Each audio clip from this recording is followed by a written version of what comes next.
For real? Oh, no.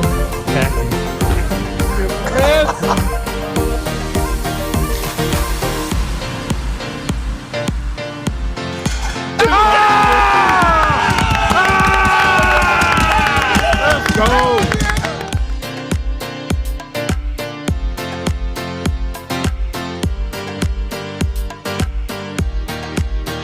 Boston.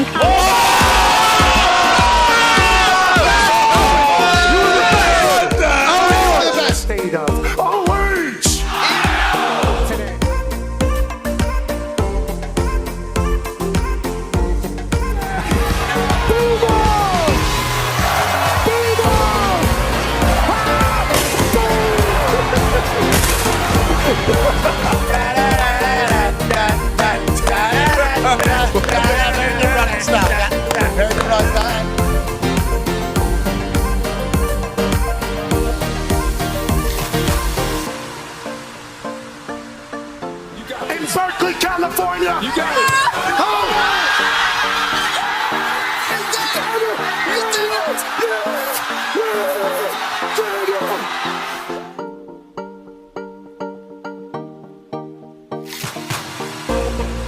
This one's for three. AJ Hawk, $5,000.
The following program is a collection of stooges talking about happenings in the sports world. It is meant to be comedic informative.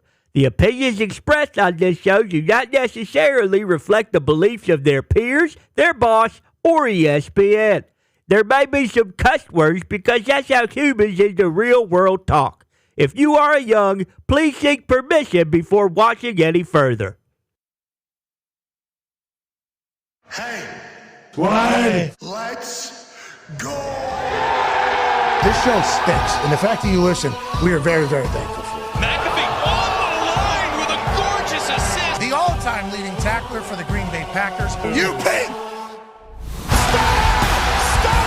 Damn it! Your friend tell a friend something nice could change their life.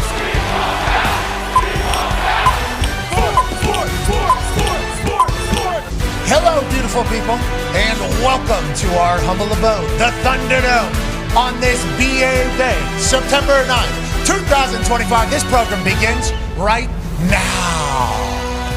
Football! He's all the way back, and we're done with our first NFL week. And I'll tell you what, it was thriller in every single primetime game, and last night was no exception. The JJ McCarthy era, alongside Kevin O'Connell, kicked off in an electrifying fashion, where it kind of looked like ass for the first three quarters, and then for the fourth quarter, JJ McCarthy came alive. The Minnesota Vikings get a massive dub over the Chicago Bears in the NFC North. A lot of question marks around what's going to happen in Chicago, but we pick it up 17-6. JJ McCarthy had thrown a pick six to this point. It was 17-6, 2 field goals for Will Reichard, one of them being a 59-yarder. In the first three quarters, I got this stat from Hembo. JJ McCarthy averaged 6 yards per the air per attempt. In the first three quarters, he was 33% of attempts to the sticks. In the first three quarters, he only had 73% of his yardage came from yards after catch.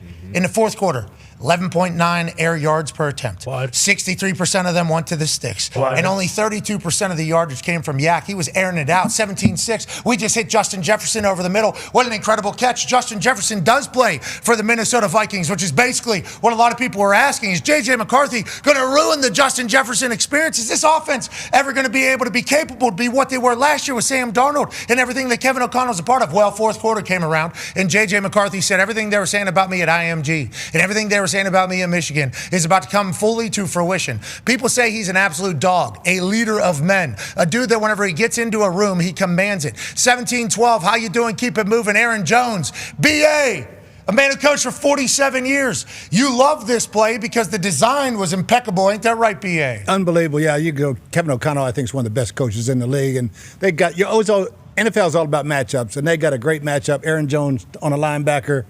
They got the perfect coverage. JJ delivered right on the money. Love that. JJ McCarthy seemed to be in his bag, I believe is what people would say. And he seems like he came alive. Two-point conversion hits Adam Thielen. Adam Thielen, JJ McCarthy working out in the offseason together.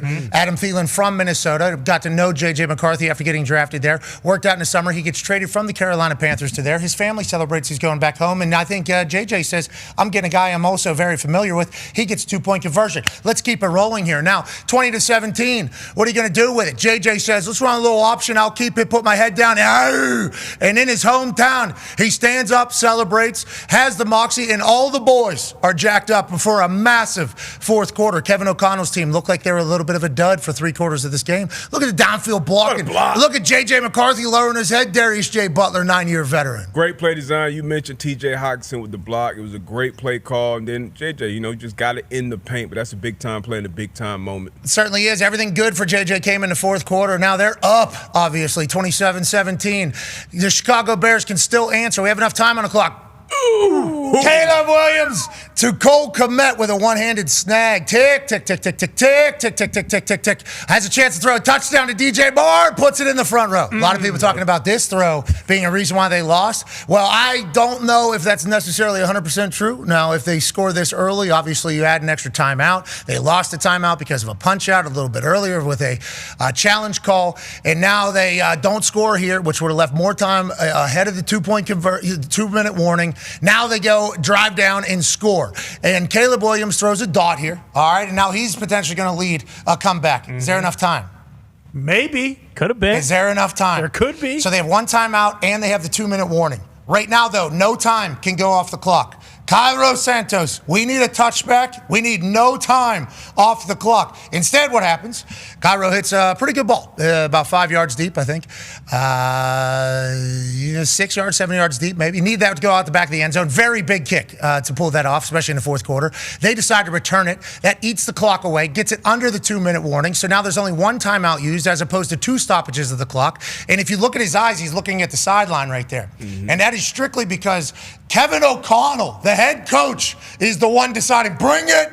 We need to burn some time here. All this needs to eat is 3 seconds. Even if we end up in our own 15, the stoppage of the clock can only happen one time. I love how in sync they are. Yeah. I love that this is week 1 and they're doing this. And this is a situational football kind of master class out of Kevin O'Connell, who I got a stat for about his close games. Since 2022, under Kevin O'Connell, the Vikings led the NFL with 13 field goal wins, which is 3 points or fewer, and 27 one-possession wins, which is 8 points or fewer. It's decisions like that, though, at the end of the game, I think that really, don't want to say can amplify that, but certainly multiply that type of shit. They're making the right decisions in real time that you like try to work on and hope you can be good at being. Yeah, these are things, as a head coach, you prepare your team before it happens.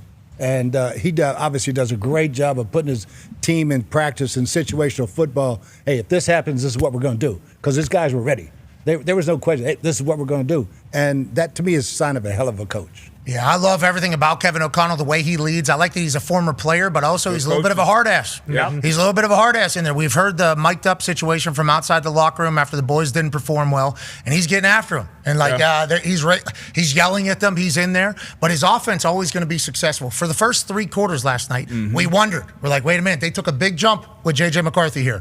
Obviously, they drafted him early. Could have got Aaron Rodgers, though. We saw what Aaron Rodgers just did with the Pittsburgh Steelers. We assume in a Kevin O'Connell offense, especially with how well Aaron knows all the defenses, that would be a very efficient thing. They go with the guy that they drafted. Yep. They stay with JJ. First 3 quarters, I think everybody's wondering. And then the fourth quarter, JJ McCarthy showed up. Yeah. I think we're entering the JJ McCarthy era. Can he carry that fourth quarter throughout the rest of the season? Do you think they took the lid off there for him, or what are your thoughts? I mean, it was a tough decision, first and foremost, going to him, after the year that Sam Darnold had. But you invested a top 10 pick in the guy. He's a winner. He can play ball. We kind of saw we got a full JJ McCarthy experience. I know I was definitely on a roller coaster. Y'all saw me in the group chat. I'm out on this guy. I'm back in. I'm out. I'm back in. But it's just so many things. Like, film is one thing. The talent is one thing.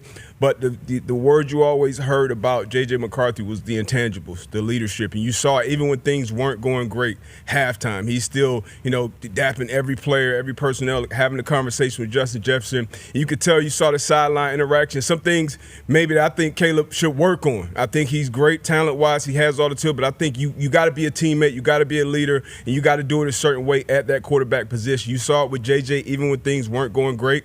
And then in that fourth quarter, he turned it on. He got a rhythm. He made some plays with his legs, made some plays with his arm. So you saw the whole experience with J.J. McCarthy. Aaron Jones had a clip, a little sound bite on Speak Easy Pod. After the game, he jumped on with the boys and talked about something that he said in the huddle, which was huge for me, which would make me be in on this guy for good. So I like what they did. They pulled the lid, and I think with the talent around him, with KLC calling plays, I think the future is bright in Minnesota. Yeah, J.J. McCarthy, whenever you talk to the Michigan coaches about, hey, what's so impressive about J.J. McCarthy, they're like, well, obviously the arm talent's insane.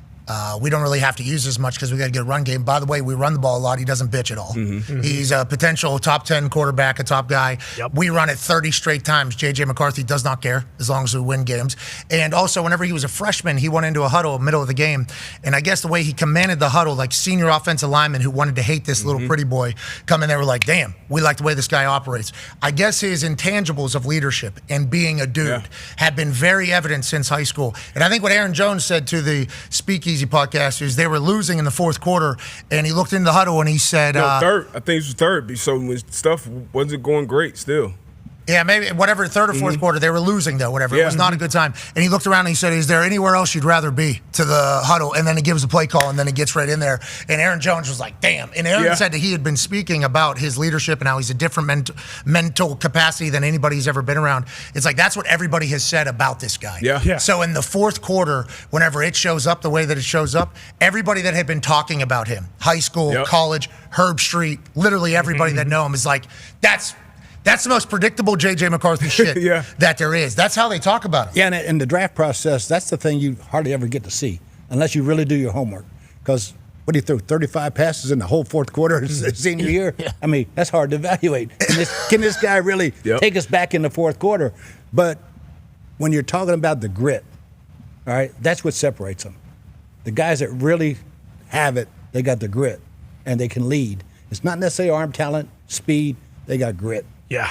Coach talked about it last week, with how the college game is. A lot of guys, signaling, not really having to go into we all remember the famous soundbite with, I think, Chris Sims and John Gruden and him just trying to get a play call out. That's a part of it. Nick Saban, I think a couple years ago when he was still coaching, I think at that point that was the first team that they had played against that had actually huddled and got out to the huddle, did some shifts, did some motion. So he's been used to that, and that's something that is a learning process. So for him to be on the biggest stage, because I know you guys heard it even through the TV. Like, it was loud out there in Chicago. You throw that pick six, shit can get real ugly. You can start seeing ghosts, especially against that type of defense. So for him to bounce back like he did, not only on the field between the white lines, but to keep it all together on the sideline and everything, the whole process, it was great to see. Think about the boys, okay, hearing him come into the huddle and saying, is there anywhere else you'd rather be right now? And then leading what he did.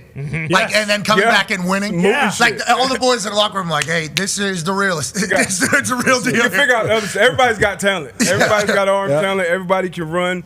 But that's the stuff that you, like you said, you don't really, you can't measure that. So for him to show up and show out on prime time, Monday Night Football, you're the only showing time. Not only, like, this is the game where all your peers are watching. Hometown.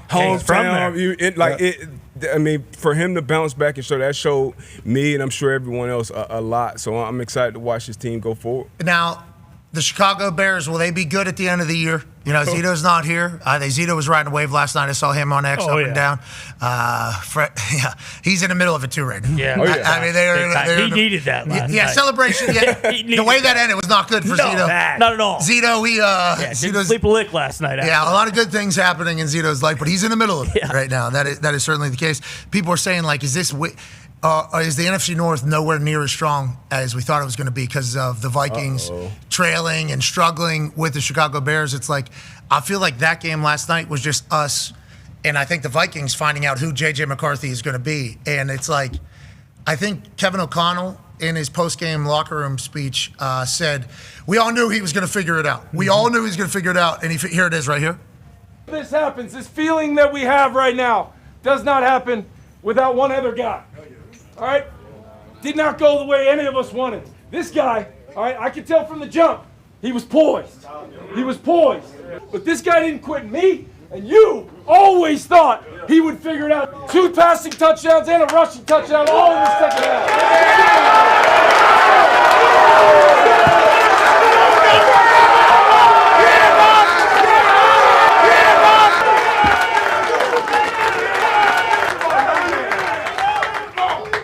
That's why you guys put a C on his chest. That's why he's going to break his neck right now.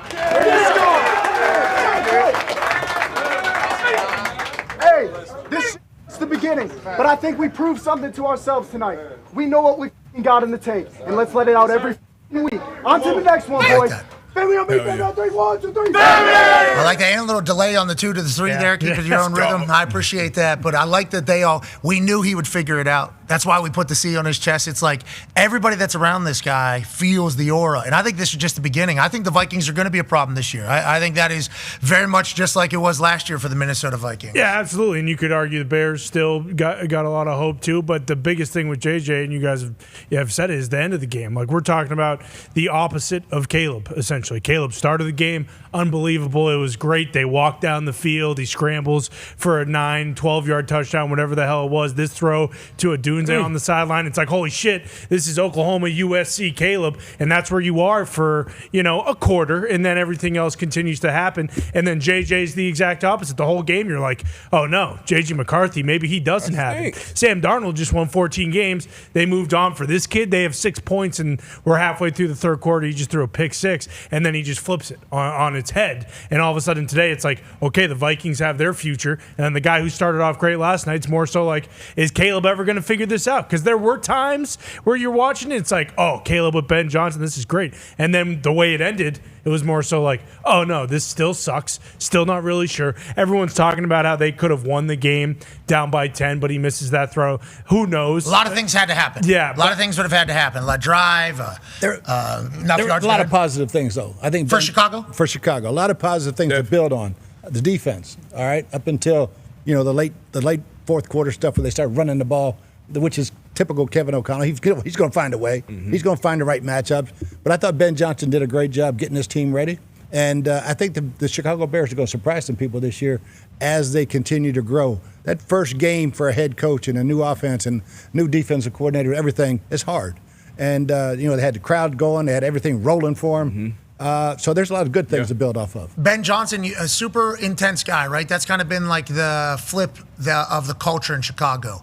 A lot of accountability. You heard all the players talk about it. And for Caleb, it felt like there was some good structure happening within the offense. There was a couple Caleb things, like that run to the right side where he sidearms it to Adunze, and it's a nasty play. It's like, I think that was what excited Ben Johnson to work with Caleb. Is like, hey, I've never had a guy that's been able to be a magical threat outside of the pocket, but they're always going to need him to be in rhythm in that offense, right? Isn't that kind of the biggest part of it all? Totally. And then, Brian Flores, who is one of the masterminds of defense, started throwing blitzes at him that they hadn't seen in a while. And that's hard on a young coach and a young kid in a new offense and a new coach in a new offense, trying to answer all the questions during the game that you see from Flo, he's gonna bring the house. Oh, yeah. And he did a great job of it in the fourth quarter. So the NFC was decided between the Minnesota Vikings and the Detroit Lions last week of the season. So this Minnesota Vikings team, very good. Brian Flores is back with that defense. Brian Flores is a very good defense coordinator. So to just absolutely demolish the Chicago Bears, Ben Johnson and Caleb Williams at this point would be a little bit early, I think, especially with the success that they had. But boy, if this does not work out between Caleb and Ben Johnson, Chicago Bears fans are going to be a bit bummed out about it. This was supposed to be the thing. I mean, you heard it last night. Caleb was the calling. This guy is from the football gods coming to Chicago. Heisman. There's reports coming out. Yeah, Heisman, highest paid guy in NIL. Yeah. Once in a generation type prospect, everything like that. There's reports now coming out from people that are no longer with the Chicago Bears, who are certainly finding outlets to get their stories out and their sides out about the Chicago Bears basically only worrying about Caleb, not even thinking about any of the other quarterbacks. That's how committed they were to Caleb. That's how much the world was committed to Caleb being the number one overall pick. Is like, hey, this is the guy. Then you get Ben Johnson, the quarterback or the head coach that has been wanted by every team. So you got the quarterback that's once in a generation, and the head coach you could say once in a generation. You have them both in the same building. Right? We should win. It feels like we should win. Yeah. So whenever last night happens and they just get their hearts broke late by the Minnesota Vikings in an NFC North rivalry game on prime time, it's like I could assume that there's people that did not like that that's how this whole thing started.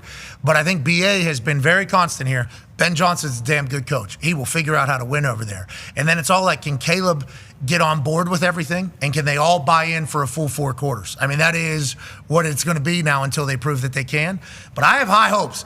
Coach that is wanted by everybody and player that was allegedly causing a team not even to look at anybody. This is definitely the guy. Allegedly, this is being reported. What was the guy's name? Chris White? Yeah. Chris White, he was in a personnel department. Yeah, he was personal scout, I believe. He said that they didn't even really look at tape of anybody else other than Caleb in the whole draft process. So now, obviously, Bears fans are like, well, is Drake May better? Is Jaden? I mean, there's a lot of JJ McCarthy. I mean, yeah, people are talking about the Drake thing. Like, he didn't want to watch Drake May film as a big thing. Like, who cares about that? If that's the case, and that was the thought around Jaden Daniels is the real problem. Yeah, and we'll see with JJ here, too. So yeah, he was, to be fair, going into the draft process, he was, like you mentioned, pegged as that guy. Like, all right, we can't pass on this guy. Like, we can't pass on this guy at one. You look back 10 years. Like Bryce Young. Chicago, not Bryce Young, because he had more of the measurables. Like Bryce Young, I felt like he was going to have to be an outlier. Just like Kyler Murray, as great as he is, you're going to have to be an outlier because we've never seen somebody do it at that size. Even Breeze was bigger than that. But as far as Caleb Williams, he was the can't-miss prospect. He was the next Patrick Mahomes. So if you pass on him, you go for Jaden Daniels or Drake May or JJ McCarthy, you don't want to be that GM who passed on the next great one. So I get that. And then Ben Johnson, you mentioned it, he could have went anywhere. He chose to go to Chicago after however many years of being at that belly of the ball in the hiring cycle, and he went there. So I'm with BA, though. I think it's still a lot there to be kind of unleashed with this offense and this quarterback. You talk about Caleb being pegged as the guy, and Ben Johnson allegedly going there because Caleb's there. So, like, the hype around Caleb is very real. I remember one particular authority of college football actually said... Yeah, I mean, do you want to be the franchise that passes on Caleb Williams? Because I know I don't. Told me the last thing you do. I said, is Caleb Williams definitely the number one overall pick in this entire thing? And that was Pete's answer. And everybody else was like, yeah, no questions asked. I'm like, all right, sweet. Like, will he be able to do all the stuff that he does in college in the NFL? Because I'm like, in my head, everybody's so fast in the NFL. And he is it. He has been able to. He looked great last night. By the way, he has been able to. So what everybody's been saying is it's just, is Ben Johnson and him the right fit? That's going to be the entire. I think one of the biggest knocks on Caleb, too, going back to college is, like, hey, this guy's kind of a front runner. When he's throwing a bunch of touchdowns and they're beating the shit out of teams, like he's great, with his teammates and everything. And then we kind of saw it last year too. Like when he struggles a little bit, the body language isn't great. He kind of starts to pout a little bit, and that's kind of been the thing. Like, hey, in Ben Johnson's offense, it's going to take time for them to gel. Like, so are things going to is he going to be okay with that for 6 to 7 weeks? Because on the flip side of that, you saw JJ last night. It's like he had probably the worst 3 quarters of his football career, and then it was just like, all right, that doesn't matter. Like, let's go. Is there anywhere else you'd rather be? Exactly. After his worst 3 quarters of all time. Because the Bears, now they got the Lions next week, So, if this starts to steamroll a little bit, will it be the same deal? Well, and that's the thing. Like, we're talking, you just mentioned it. Ben Johnson's a generational coach. 3 years, people were trying to poach him. Caleb's a generational QB. But Ben Johnson's, generational offense, if you will, doesn't need or really have call for, a Caleb. Like the Lions, if that was the case, don't you think the Lions would have gone and gotten a mobile quarterback? Like they were so good because the ball placement from Goff. They talked about it on the broadcast, like the most important thing in a Ben Johnson offense is ball placement and timing and all those things. They had a 3rd and 1. And Caleb threw a bubble screen, and it was 4th and 5 because the bubble screen was behind Roma Dunze and low. So, Caleb obviously can have a ton of success and stuff, but, if your most important thing in your offense's ball placement, is Caleb that guy, or can Caleb develop into that? Yeah, I think, too, we're talking about the quarterbacks. They didn't win the game. When the Bears were rolling, DeAndre Swift was rolling. He was rolling. The running game was rolling. All of a sudden, Jordan Mason starts taking off. Boom, boom, boom, boom. All of a sudden, now JJ's a player. Well, play action's easy, baby. None of these guys as rookies and young quarterbacks are going to drop back 40 times and beat anybody. If you can't run the football and set them up with easy throws, all right, and both coaches did it for a while, then Minnesota's defense said, enough of that shit. The running game's over. All right, and here comes the blitz. Chicago didn't, and then JJ got loose. Okay, so on that note, it's time for maybe our new favorite seg of the week. Ladies and gentlemen, BS or no BS with BA. We will read 3 statements that have been stated here over the last couple of days about the NFL. In BA, it'll be you, a man who coached football for 47 years, a man who was in the NFL for 27 of those 47 years, and coached with Bear Bryant. That's right. And coached Tom Brady to a Super Bowl. It's pretty big. That's insane. It's a pretty big jump of information. So is it BS or no BS? Let's start with this first one here.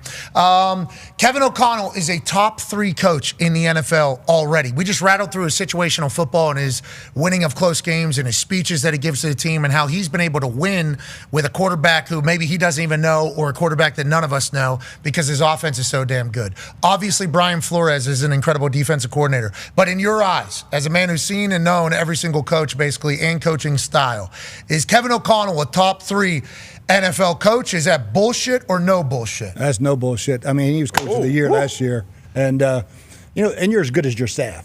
He put together a hell of a staff. The thing that impressed me a lot about Kevin, when all that shit was going wrong in the first 3 quarters, you never saw him get upset. He had trust in his guys that we're going to pull this shit out. We're going to figure it out. And he did. He found the running game. He found the weakness in that defense. They started pounding that C gap. And all of a sudden, boom. They get that matchup with Aaron Jones going down the sideline, which was one of the best design plays of the night. And, yes, being a former quarterback, I think he's got a feel for the game in the locker room. He's got enough fire, but he's also got enough calm.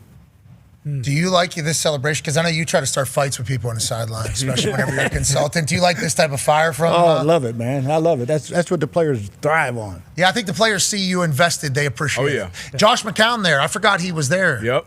He also former quarterback, obviously, and coach in the room for JJ. Feels like they're not only the staff, but who they're surrounding JJ with is probably for them to succeed, I'd assume. Totally. You don't get a guy that's been there, how long has Josh played? 12, 15, 14 years? Long time. And seen it all. Yep. A bunch of different offenses. And you can see his hands-on approach with every time JJ came off, he's patting him on the back. Hey, after the interception, it's good. We got it covered. Here's what we're going to do next. Yeah, like Danny Dimes. Danny Dimes yesterday, he mentioned by name Josh McCown. Now specifically, he helped him, grow as a quarterback while he was in Minnesota. And speaking of, and Kevin O'Connell, Danny Dimes mentioned yesterday saying. how he had everybody prepare and the things he looked into all week made him a better quarterback. Like, hey, what did you pick up from KOC in Minnesota? He said the weekly preparation, what we were looking at, what I'm allowed to ask. I think he brought up what I should be looking into. He was like, Kevin O'Connell's preparation helped him immensely coming here to Indianapolis. That obviously includes McCown, who he mentioned by name. But it's like Kevin O'Connell has a system. The boys believe in it, and they have won. And they have ownership over there ready to go. They have ownership over there ready to go. They got a brand new stadium. Rookie QB contract. They got, they are. Oh, that's big. That's big. Yes, it is. Yeah. They are in a very good spot over there. Now, let's stay in the NFC North. Yeah, BA, let's keep in mind of where you're currently sitting, Indianapolis, Indiana. Never mind, because we're going to do a different one. It's all good. The Lions are going to be A-OK. Is that BS or no BS, BA? I think that's a little BS right now. Whoa! Oh, no. Whoa! I mean, I love Dan Campbell, don't get me wrong. But if you watch them in the I didn't see any fire at anybody in the preseason. All right? They look really bad in the preseason. And I didn't see any fire on anybody in Green Bay. Wait a minute. I mean, that's no fire. That is not Dan Campbell. That's not Dan Campbell. Yeah. You know, and do I think he's going to straighten it out? But he got all new coordinators. It's a whole new ball game up there. And I think they got a ways to go. Okay, so he said that if he's running it right, you should be able to eliminate him from the team and everything will just continue to roll on without him. That's the culture he's looking for. So when everybody's asking him about the new coordinators, he's like, we're all replaceable if this is being run properly. Do you agree with that mindset? And how long does it take to get that type of culture?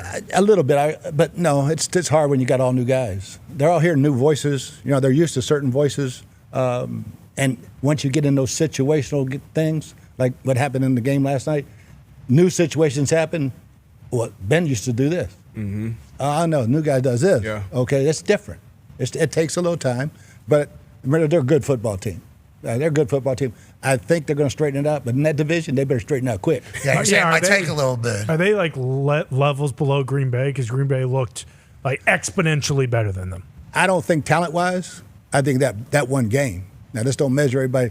And I'm a little pissed at the NFL for scheduling all these big-ass division games in week one. Well, because we need good games, bro. Yeah, we need big games. We don't need them all week one. The fans are ready anyway. Yeah, no.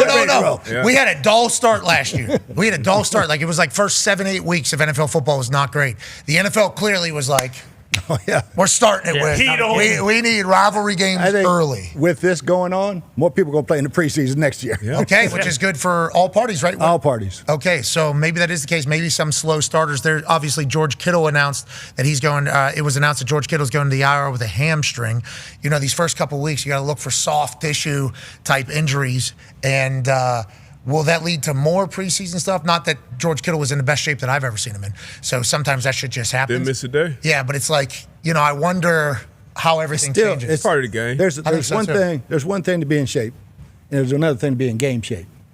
All right. If you watch Sunday, there are a lot of fourth quarter defenses collapsing because they hadn't played but a quarter, maybe. You can run all the damn sprints you want. That ain't like blocking and tackling and chasing that damn quarterback around. It's a different thing to get in game shape. That's why you run sprints afterwards, after the game. Well, you do that or you practice them next morning at 5 o'clock. Yeah, okay. So have you ever run the sprints in the stadium before? And what's the 5 a.m. thing? No, we actually lost to Delaware, and Richie Gannon got us. And so we didn't play on Saturday, so we scrimmaged at 5 o'clock the next morning. Oh, you guys don't want to play against Rich Gannon, huh? Oh, you guys play against each other 5 a.m. tomorrow morning. You say Fran Brown could have maybe done that as opposed to the public sprints that were taking place after the game? Yeah, I mean, you know, with the NIL, I don't know how this shit's going to work anymore. That's a hilarious thought. Rich Gannon. 5 a.m., huh? 5 a.m.? Yeah, I don't think so. They're paying me more money than paying you, Coach. Right. If you ask Todd Bowles, he was on that team. It was called Black Sunday. I could imagine. A lot of people in bad spot. You said you were, where was that, at Temple? At Temple, yeah. And so we're in Philadelphia, 5 a.m. on a Sunday. What week is this? Early in the season? It's about week 7. And okay, we're in it. We're in the season. Yeah. 5 a.m. too, that's late. So week 7, that's fall. Yeah, it's cold. It's cold. It's dark. It's dark, it's foggy, and I hear the guys coming up the street.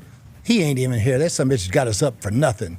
I just waited for the last one to get through that gate, blew the whistle. We ain't stretching. Put the ball down with full speed tackle. How long was the scrimmage? 3 hours. 3 hours. I mean, they put you in jail with a coach like that now. Now, how did it end up? How did it end up? Did it work? We won the rest of our games. All right. You have to do that. Fran Brown trying to do the same thing. We'll see. Speaking of winning a bunch of games, and Connor got excited to talk about this because how could you not? Here's another statement that you call BS or no BS. Danny Dimes is going to win the MVP. Is that BS or no BS? BA? I think it's BS, baby, because I think Josh Allen already got it. Oh! No. He just had it last year. Josh Allen just had it last year. That fourth quarter he put on the other night, I think he already won it. I know. Remember last year whenever the snow But, man, I'm so happy for Danny. Okay. Because he won his first game against us in Tampa, and he was a talent. He's a talent, and I'm really happy to see him get a shot. I think he fits this offense really, really well because he's athletic. He can spin it, and really happy for Dan. Let's talk about this. You say you're very happy for Danny Dimes. Down in Tampa right now, which you are still a part of the organization and obviously always will be Super Bowl champion down there, Baker Mayfield is utilized as an example for like a quarterback who maybe didn't have as good of a start, bounced around a little bit. Danny Dimes, I think, was rushing the punt. Baker Mayfield was rushing the punt down at Carolina Panthers for the look team, scout team, special teams drills, reading the card and everything like that. Darnold, a little different. Thing. I mean, Baker was Rookie of the Year and beat the Steelers in a playoff. Pittsburgh in a playoff game. That's a whole lot different now. And played his ass off, hurt, and you cut him. Okay. Didn't just play his ass off. They made him throw it 60 times against Pittsburgh. The last week he was there. Yes. Coach of the year. Taking Chubb off the field. Right. Yeah. It's different when an organization embraces you and gives you, and you give it back. And Baker's won it. He owns the city of Tampa right now. It's his team. Owners came out. He is the face of the franchise, will be for a long time, and rightfully so. Danny Dimes could be that. Yeah, he could be. Sure. He really He's only in his 7th year. He could play another 10 years, especially with how incredibly physically fit he is and everything like that. What was always the knock on why he didn't have success? Was it just, I don't want to say it, the Giants fans, was it just because he was in New York with the Giants? Is it like? And it's not just New York. It's not just Giants at this point. It's Giants and Jets. Yeah, maybe it's like just impossible to win there. Yeah, Geno started in the Jets, like Darnold with the Jets. Like it is kind of just that. It's just Jersey and New York for some reason. I think the Giants had a rash of injuries for 2 years in the offensive line. And, I mean, he was running for his life. I mean, he barely hit his 5th step and be running around chasing everybody. And, I think as time goes on and you get to that right spot. And I think he's very, very comfortable. And Shane done a real nice job with him. He could be the mayor here. I mean, it's kind of different. He's out having beers, too, with the boys, by the way. That's a big part of it. I agree. I agree, actually. Nobody will talk about it. I think it's a big deal. Baker's best friend, offensive line, they all meet at the same place all the time. That's what I'm talking about. See, that's a big deal. We saw the Florida Panthers, too, their entire team out there drinking. I think I'm not saying everybody has to booze, okay? Especially in 2025, there's other alternatives. Or you can just go ahead and drink yourself a Sprite or whatever. But everybody gathering and having a good time is a massive piece of leadership, I think. Totally, especially when you bring your wives and kids and you're all sitting there having just a great time together. That's what team building's all about. And if you don't have to like each other, but you got to be accountable to each other, and that accountability is how you win games. I go back to the Pittsburgh Steelers of Super Bowl 40. That's the closest team I've ever been a part of. There were no cliques, offense, defense. Everybody, the whole team stayed back and let Jerome run out on the field at the Super Bowl in his hometown. Our team that won the Super Bowl, my wife always said, it looks just like the Steelers on the sideline. And it was different because Tom had just come in. Hell, nobody even knew him. Great leader. But great leader, and the guys absolutely loved each other. And he'd have a beer with the boys, from what I've been told. Yeah. I mean, that's a big deal. Danny Dimes has done that here immediately upon getting here. I think he understood the assignment and it all. And if he would have been back up to AR, I think he would have been cool with it. But he also is getting an opportunity to be who I think he always thought he could be. And, boy, it's a great place to have that happen. I think this city is ready to embrace Danny Dimes, especially after that week 1. Without a doubt. And just his personality and everything, like it fits Indianapolis. Like, everyone always talks about how he was with the media and everything and just kind of dry. And when you're not Eli and when you're not winning Super Bowls, that rubs people the wrong way. It's like, well, this guy's not giving us anything and we're getting our asses beat on Sundays. But I think he fully understands too, like, hey, another opportunity like this, if I don't seize it, it might not come around. Like, this might be my last shot to really be a guy, and what a hell of a way to start it on Sunday. Yeah, he's tough, too. Very he tough. took helmet to helmet. Very massive tough. shot. To the head. That was right in front of us. I mean, and then the picture of just his head being snapped back. Here it is right here. Foxy, I think, Spins picked it up. into it. Boom. I mean, that's right in front of us.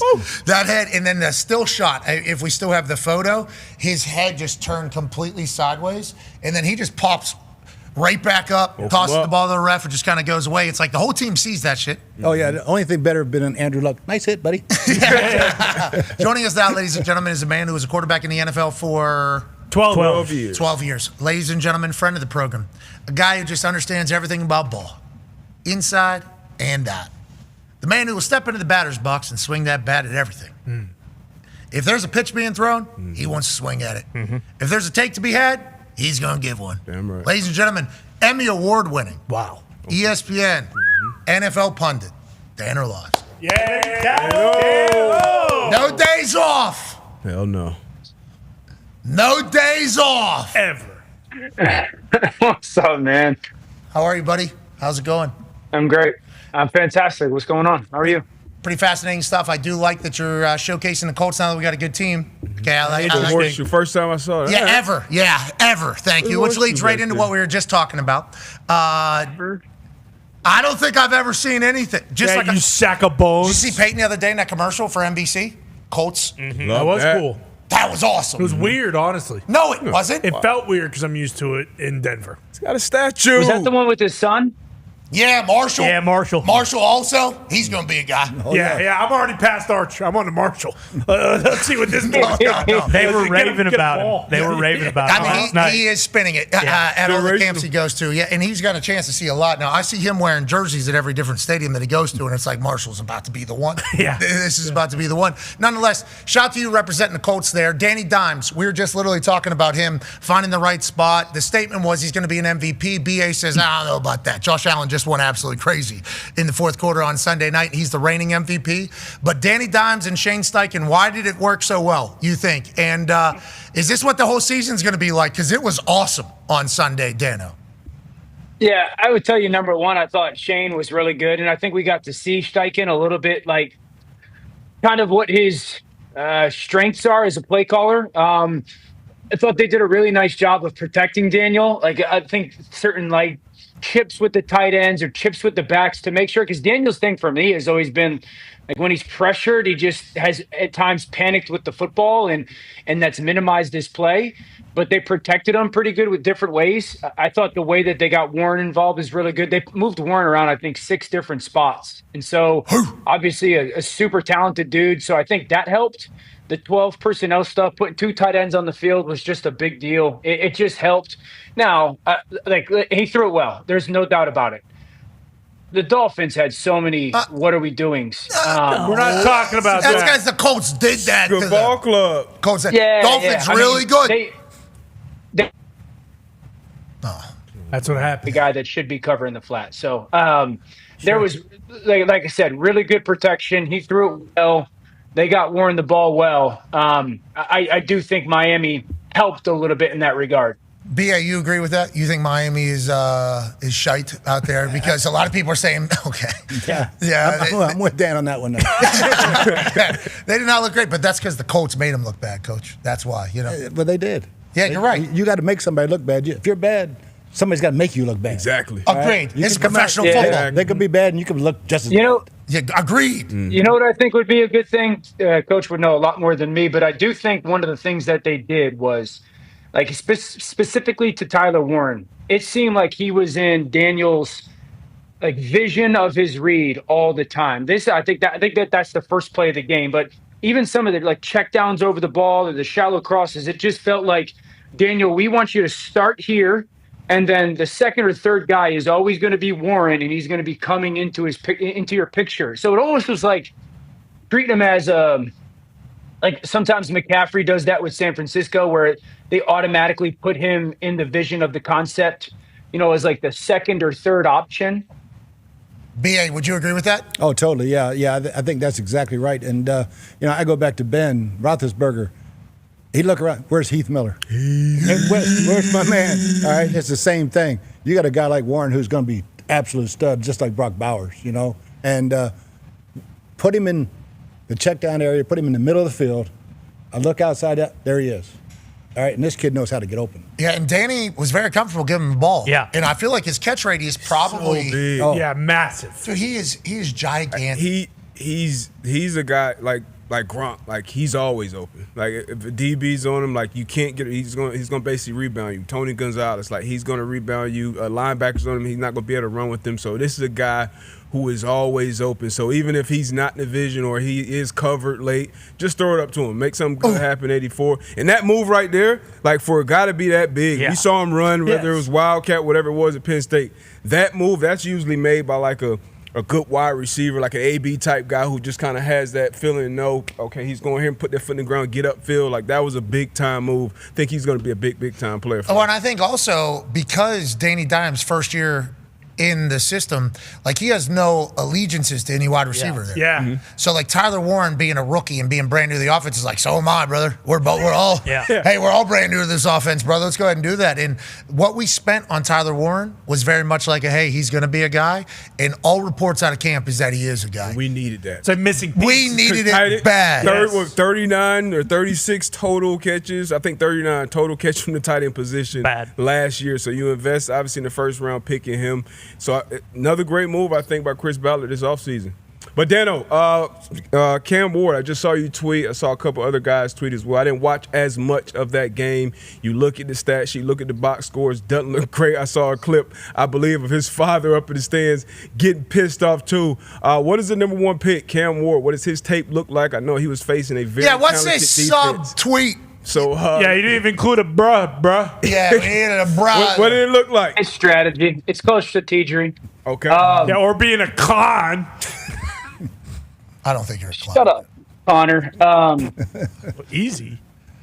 Yeah, I was like blown away by his tape. I thought his tape looked awesome, dude. Like he throws Tennessee's got a guy. Like Tennessee's got a guy. Like this guy's talent of throwing a football is off the charts.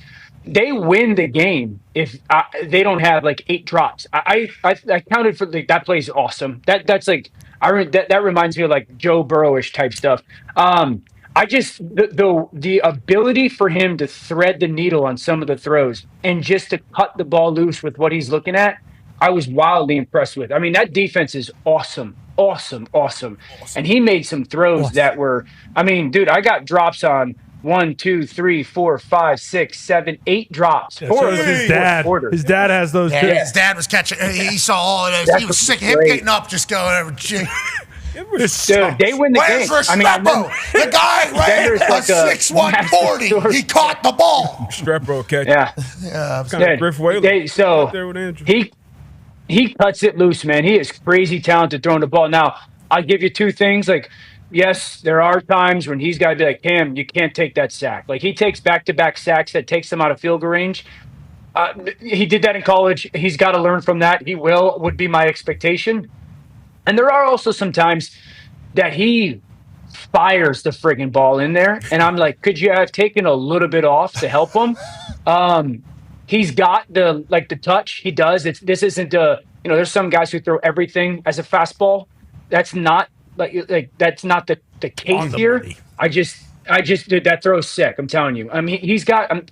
I wish I had B-roll for you guys. He's got 8 drops that you're like, yo, that throw is off the charts. So I think Tennessee's like got a guy. He was wildly impressive against a ridiculously good defense. Very good defense. Very boring game because of that. But I'm happy to hear that Cam Ward is starting off in a great way in your eyes for the Titans. B.A., do you agree with that? You think Cam Ward's going to be a guy for them? Yeah, totally. I mean, for do what he did against that defense. Why is that defense so good? Because the dudes or because of what they do? Both. Okay. They got players and they got good coaches, and so it's like for him to sit in there and have the poise that he had, like I said, after young quarterback, you start dropping the ball on me, like, the hell am I supposed to do? But he didn't panic. He just kept shooting it to him. His dad also keeping it cool for a long time. Yeah, he did. I'm trying. This is professional football. This is the highest level. I know people are watching me. And then after like the 6th or 7th, I thought this was professional football. What are we doing here? Dude, he's got 4 drops in the fourth quarter. Like 4 drops in the fourth quarter of tight coverage too. 2 of them are 30-yard gains maybe, and like they're just drops. And if they catch them, like they're a storyline of the season or at least week 1, because like obviously going there and winning would be a big deal. So I was as impressed with him as I was. Not on the level like Lamar and Josh, but when it comes to expectation and exceeding, Absolutely. All right, so we're not panicking about the Tennessee Titans, even though Coach maybe doesn't know elbow good. Yep. You know? Okay. Which is obviously a part of the entire growing process of being the head guy in charge. Learn something new. There's a lot of rules out there. Last night, the punch of the ball. Learned that. Learned that, no, ball is man because man is touching ball. So as soon as ball is touched by defender, also man being touched at the same time. Because it looked like a pretty clean punch. It was like, well, the ball was the ball already moving, though, by the time his thumb hit his chest. And then they challenge that. They lose a timeout. Obviously, timeout very vital at the end of the game. They don't have it because of this. And we all learned. No, not all of us. I guess some people did know that. BA knew that. Rules expert on TV knew that. Of course. I certainly was in the camp of, that's clean. That's a fumble. That ball is already loose. I thought, well, I'm not allowed to do that. I didn't know that we weren't doing that. So we all kind of learned these things as that was a great punch there. Great. Hey, that's Sewell's brother, right? That's right. That's young Oos right there out of Oregon. Had a big game. BA would say, can't have him one-on-one with Aaron Jones. Can't do that, right? Isn't that kind of your takeaway? That was it, because he had a great game. He had a great game. He had a great game other than that. Okay, let's talk about teams that maybe we aren't as high on, even though we all love them. Yeah. A team that you have a lot of history with, and your name's being referenced again. Ty has a question for you, Dan. Yeah, Dan, it's certainly not fair, but after the Packers-Lions game on Sunday, a lot of people were saying Jared Goff, more like Jared Gooflofsky, and obviously... We don't like that. Yeah, they were saying he's about as good as you are without Ben Johnson. We don't like that either. That's not fair. We don't like that. And they cherry-picked and grabbed this picture of you, which isn't great. Your hair doesn't look great there. That's not fair Also, either. you're passionate. You're bummed out. Yeah, like exactly. But overall, Dan, after watching that game and the Lions offense and everything. No, this is real. We need to know. I want to know. How concerned are you that Jared Goff maybe is a little bit of Jared Gooflofsky without Ben Johnson? Uh-oh. What is that? Is that a shot at? I don't know. Yeah, Let's I'm not going to let you talk about Jared like that. Thank you. I'm going to answer it honestly. I mean, he's gone to two championship games, okay, and a Super Bowl with two different teams. So stop it. I would tell you this. Whoa, Super Bowl with one team. Yeah, two championship games, one Super Bowl.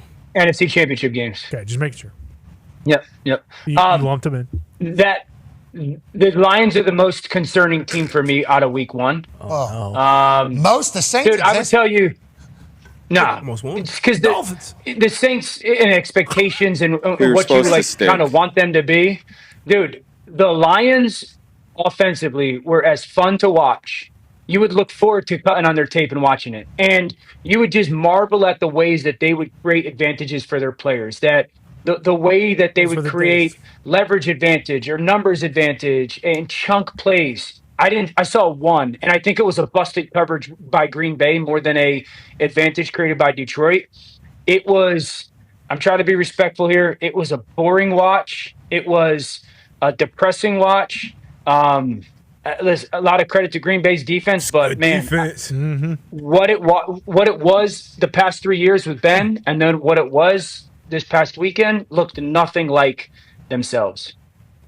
You think they're dead? I'm not saying dead because there's still a lot of talent. The interior of their line has to play better, but I am very concerned with kind of them replicating their past couple seasons' success. Absolutely. It's not going to be the same offense. Dude, Jahmyr Gibbs had 10 catches for 31 yards. What are we talking about? Yeah, BA said it's going to take a little bit. Swarming right there. Yeah, Packers are fine. And Packers defense is very good. It could be a Miami Dolphins Colts situation, where the other team's just unbelievable. Yeah. What do you mean? You hope not? Well, I mean, I believe the Packers are very good. Colts. No, I understand that. But you guys beat a dog shite team. We're beating a team that won 15 games last year. So I'm hoping that it's more. So I don't want to see the Lions go 3-14, and then you look back and it's like, well, maybe that wasn't that impressive. Yeah, you're right. Well, the Dolphins probably going to win the AFC East. There's a chance. So we'll look back on this Colts win in a very different way. Yeah. And that's or maybe they don't win a game. We'll get one. We'll get one on the board. That's guaranteed. You definitely don't want to be guaranteed one. Guaranteed one. I don't know about more than that, but I guarantee we'll get one. Nah, Mike will get them fixed. They'll get it. They'll get it together. It'll get better. It'll get better, man. No, okay. Not hit the panic button on Miami. I like that. You like Miami? Well, I was the one. The tape was a mess. You don't even know. You don't even know. Tongues in a knot. the whole time there. It was a mess, the tape, all across the board. But I don't know. I've had the experience of spending some time with them and Mike, and I'm very impressed with Mike. I believe in him, so I think he's a good coach. It's a big lift this week, with what the football looked like, and then some of the news that has come out for sure. So I say give him a chance to kind of rectify it and play better. BA, you said earlier it was bad, the Miami Dolphins. Do you think McDaniel has a chance to rectify it, or at this stage of a coaching stance? Now, I don't know if it's happened to you anywhere, but I don't think it has as a head coach. But at this stage of being the head coach of make or break type feel, whenever you have a performance like that on week one, does the heat start coming into the coaches' offices? Definitely. He starts feeling it. They all start feeling it. It's totally different today than it was last Monday. And so it's like, all right, there's got to be some internal problems there somewhere because they do have talent. And Mike is a damn good coach. He's very, very smart, very innovative, especially offensively. Defensively, they look poor. They look really poor. Yeah. And Tua did not impress me at all.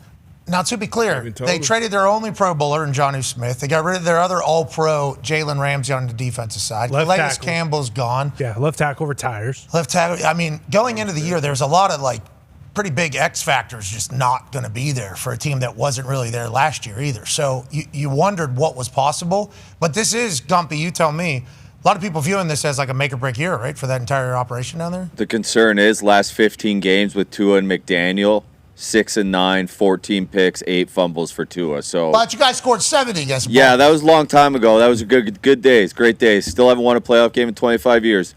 It is it's dark days right now. Xavier Howard kind of put it out there to the team too. Hey boys, just muddy it up in the middle.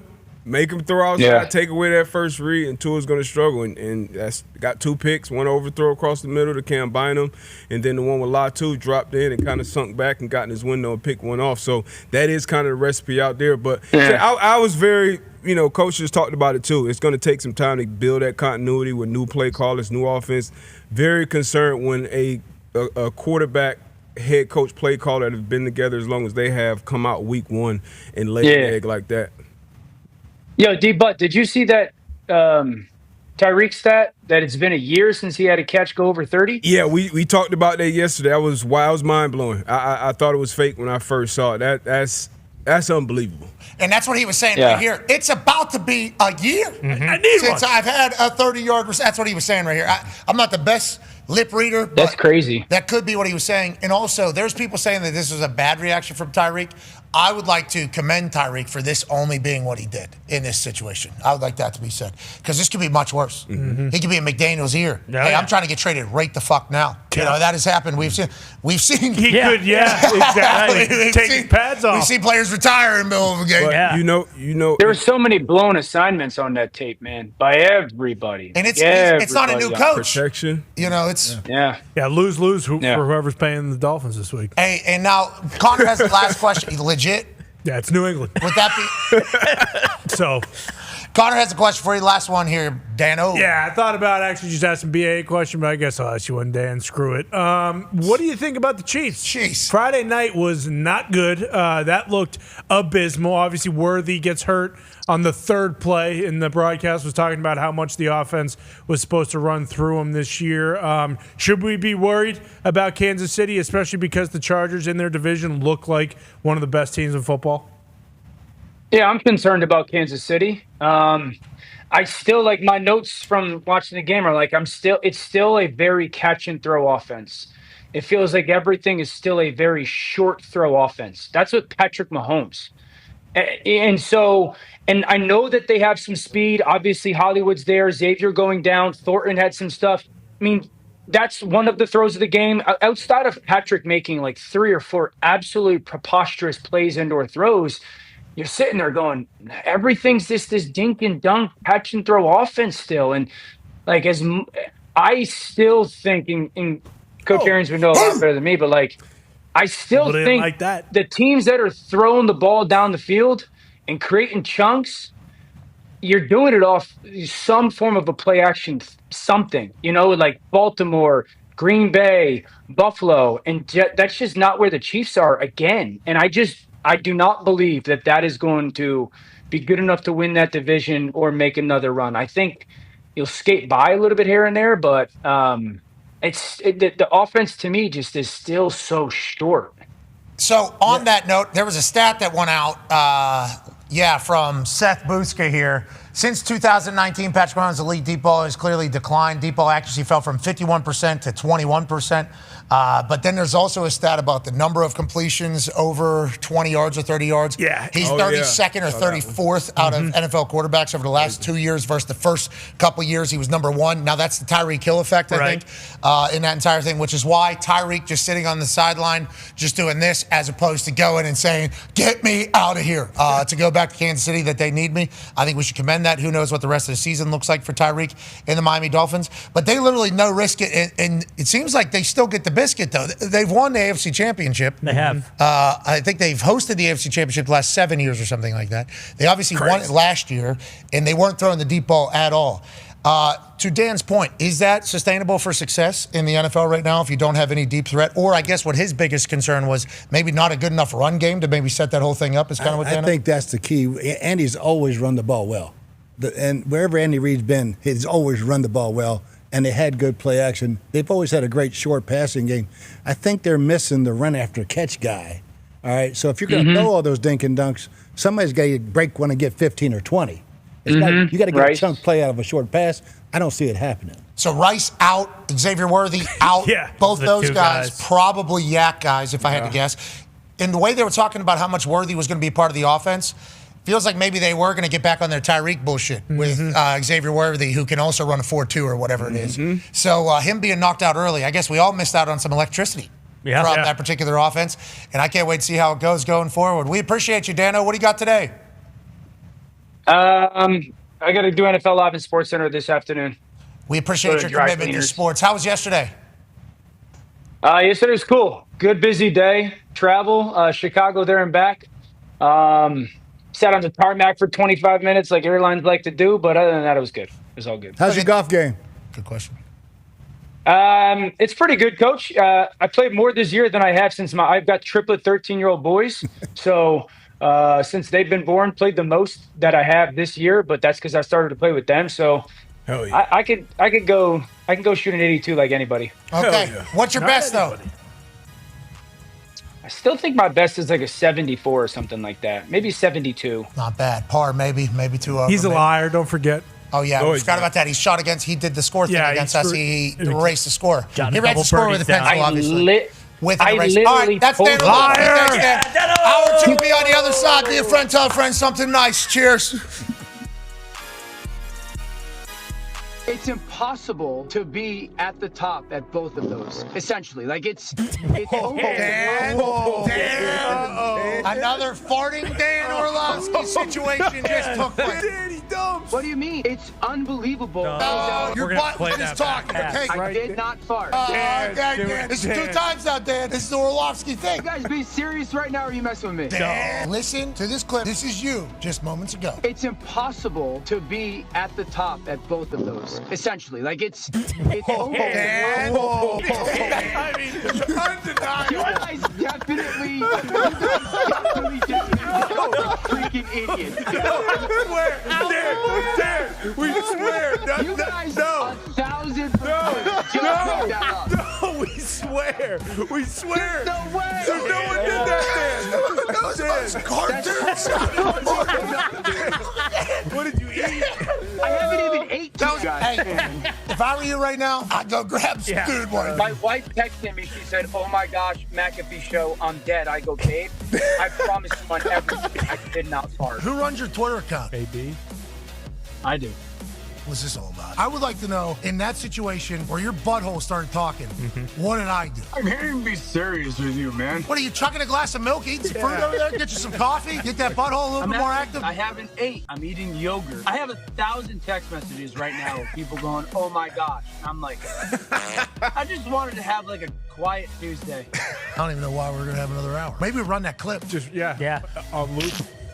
We have the video. Shams, let's let you judge here. It's impossible to be at the top at both of those, essentially. Like, it's... I need to hear the context. I want to give our guy... Oh, Shams, shut up. He said it sounded like a fart. What did AJ vote? It's a fart all day long, Kirk. You know that. Has anybody voted no? Dan. I'll be the captain of Team No today. We need you to do a tie-breaking vote. Is that okay? Sounds good to me. It's impossible to be at the top at both of those, essentially. Like, it's... There's no doubt. I mean, I like how he just kept on going right there. When he was talking, he didn't even break stride as that thing came out. He went and got the buggy, went to the store, grabbed some dude wipes to wipe those ass cheeks, just like I assume you do as well, Cabal. You have to go dry, wet, dry. Toilet paper, white toilet paper. If not, you're really risking the rest of the day having the swamp ass. Dan Orlovsky, man, he got to accept that, man. He got to wear that with a pride. One thing that really bothers me when people do not take credit for it. If somebody says, oh, that was you that farted, I get upset when it wasn't me. I'm like, no, when have I ever not claimed it when it was mine? You should claim it. But all those airports, people are traveling today, looking up at the ESPN, Dan Orlovsky farts. What's wrong with this guy? The closed captioning person, whoever it is, they got it. I believe it said inaudible, muffled, and it said Dan farts, ! I think a couple times. The following program is a collection of stooges talking about happenings in the sports world. It is meant to be comedic informative. The opinions expressed on this show do not necessarily reflect the beliefs of their peers, their boss, or ESPN. There may be some cuss words because that's how humans in the real world talk. If you are young, please seek permission before watching any further. Hey, let's go. This show stinks, and the fact that you listen, we are very, very thankful for. McAfee on the line with a gorgeous assist. The all-time leading tackler for the Green Bay Packers, you pig! Damn it! Be a friend, tell a friend something nice could change their life.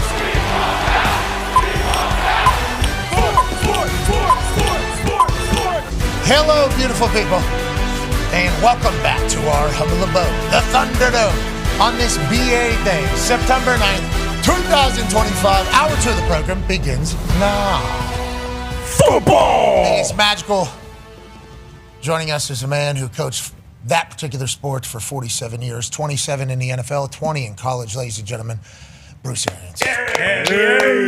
BA, you're awesome. We can't thank you enough for joining us. The Toxic Table is here at Boston Connor and at Ty Schmidt, wearing the bear on your chest. Is that because we don't know how the Bears season is going to go this year, or why did you pick that particular? I'm not really sure. I think I picked it just because this is what I want to see out of Ben Johnson when he's talking to Caleb Williams on the sideline. I'm kind of watching the Chicago Bears strictly to see it implode. Respectfully, I want them to, be successful and do well, but if they start 0-3, I would love to see a nice little blow up on the sideline. Maybe we haven't really gotten a good coach player. Hey, I hate you. We're only 1 week into this thing.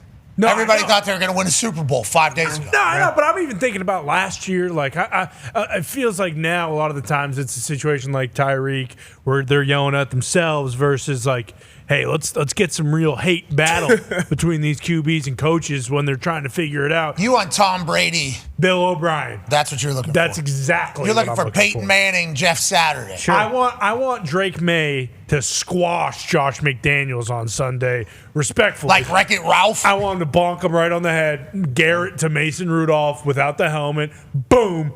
Coach, throw a deep ball. Let me spin this thing, please. All right, I like that. BA, you obviously know as a quarterback whisperer, was quarterback coach, offense coordinator, and head coach. How do you feel about quarterbacks and coaches getting into it on the sideline? And is there a lack of those these days? Have you noticed? I don't think so. He never wanted to be the backup quarterback for me. Because I just ripped his ass the whole time. As if it was... Can you get this sumbitch right? Can you tell him to do this? Ben loves telling the story. I still had my hand on the button one time. Charlie, what the fuck is he doing? What the fuck is he looking at? All right, buddy, here's what we're going to do. And Andrew tells the same story. Burying Ben, talking to backup. Hey, listen, I'm about sick of this episode. You're doing great. Andrew says, Clyde, is that moron son of a bitch ever going to get this right? Andrew's looking over. All right, buddy, here we go. All right, we're going to run this. That's awesome. Yeah, there's competitive spirits Yeah, respectfully, that's the coach point of view. Like, I'm just talking about a fan. Like, as a fan, when you're looking at it, you just want to see that fire between your players and your coaches. The Caleb Williams situation is awesome because Ben Johnson chose the Chicago Bears, if you listen to all of the intel about how many different jobs he could have had. Caleb being one of the main reasons why he did it. Now, granted, if it doesn't work between him and Caleb, not saying it won't. It looked great last night at times, okay? I'm not saying it's not going to work. Let's just live in hypotheticals. Okay, it's week 1 of the NFL season. Brand new head coach who was the belle of the ball during the coaching cycle. Everybody wanted him. And now you got Caleb, same way. If they end up not working out, does he have the Sean Payton pool that he had in Denver when Sean Payton definitely had to tell ownership, the Walmart family, the Walton and Penner, I believe, Greg Penner and Susan Walton Penner. I just read it because they're announced a new stadium today. Yeah, okay. Their stadium's going to be absolutely awesome. Of course. But richest owners in sports. It's a good thing to have them. Sean Payton had to have gone in there and said, hey, if it doesn't work with me and Russell Wilson, I have to be allowed to move on from Russell Wilson, even though it's going to be the biggest salary cap hit that the NFL has ever seen and still is a record to this day. I wonder if Ben Johnson has that with Caleb, or do you think he goes in there saying, I can make Caleb work? Like, is that what you think the mindset is of the entire Chicago Bears organization? I think the deal that Ben got, he's got the hammer. I mean, when you get first-time coaches getting that type of contract, I mean, young guys getting 6 years, $13 million, come on, man. Woo! I mean, that's ridiculous. Yeah, he's got the hammer. Okay, he'll be able to do whatever he needs to do. Yeah. Like, for instance, they pay Tyson Bagent. Yes. $10 million. Pretty big deal for a backup quarterback. Yep. You think that he has enough sway in the Chicago Bears organization as the head coach there that if this doesn't work with Caleb, once again, we're living in hypotheticals, not hypotheticals that we want. We would like Caleb and Ben to work. Yeah. That would be very cool because Caleb would be an electrifying NFL superstar. Green Bay Packers fans are completely okay with that not working. Yeah, I'm okay with But let's just say it doesn't work. Do you think Ben does move on? Do you think that is something that he would be able to do? Because they spent a lot on this guy. Yeah, I could probably get a lot for him, too. I think it's happening to a couple teams right now that it's not working out. All right? But I hope it works out. Because I really want this kid to be successful because he is so talented. How hard is it for an organization to want to move on, though, from, like, for instance, Anthony Richardson here. Colts didn't want to do it at all, I don't think. Danny Dimes comes in. If Danny Dimes is able to lead our team, we're going to do it. They're obviously giving a lot of opportunity. But they move on from the number 4 overall pick. Move on. He's still going to have to play. He's still on the team. He hasn't been traded. He might still be the guy in the future. Who knows how the world ends up working out. How hard is it to move on from that, though? Because it's a big investment from an organization to spend number 1 overall pick on 49ers. Number 4 overall pick. They bring Mac Jones back to the Niners after they move on from Lance. Trey Lance. They traded up to get Lance. And now they got Mac potentially playing for him. And they paid. Which once again. And they paid the last pick. Like, you talk about that situation, trading, 2 first-round picks to go get Trey Lance and then going with Mr. Irrelevant over him. Yeah, Brock Purdy being the guy. So whenever Bryce Young, bench. For Andy Dalton goes in. He obviously came back, but that's a big decision. First-year head coach, too. Yeah. First You year. go back to Gus Frerotte and Heath Schuler. Of course. I mean, I always said if you pick one first, do not pick 1 7th. Yeah. All right, because he's going to win. He's going to win the damn job, and you're screwed. Okay, so on that note, do you think he'll be able to move on from Caleb if it doesn't work out? I think so. I think he's got the hammer in Chicago, and they've given him the keys to run this whole thing. And but I think Ben will fix him. I really do think Ben will fix him. Well, I hope they end up working it out. I hope not, man. I know Packers fans know that. 9-year NFL vet, Darius J. Butler is here. D-Butch, you look incredibly cool over there.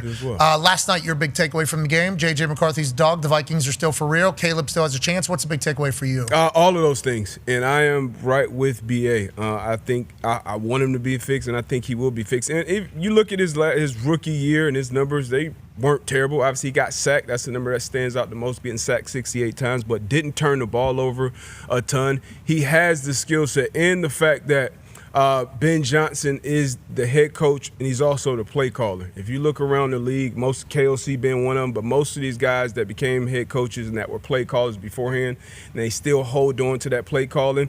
If you have a quarterback, it's more likely that you're going to be successful when you stay around it. You won't have to deal with what Jalen Hurts has to deal with. Every year he's got a new coordinator because that guy called good plays, win a bunch of games, go gets another job. Justin Herbert, he's on like his 4th play caller. So Caleb Williams having that same voice in his head, BA talked about the continuity that you have to build, which is real because as a player, even as a defensive player, if we're going into a 2-minute drill before the end of half and we know the situation, I kind of already know the menu of plays that my defensive coordinator is going to call and the plays he's going to call. So when you have that, when you're that comfortable as a quarterback and the guys around you, I think that's going to help you be successful, and it's going to kind of expedite that process. We all know he has the talent.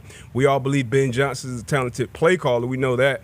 But being the head coach, that's a little different. That's a much different job, but I think both of these guys will be successful. Going from play caller to head coach and play caller, and then just head coach without being play caller, what goes into all those decisions that are kind of being made? Because head coach obviously got a lot of shit.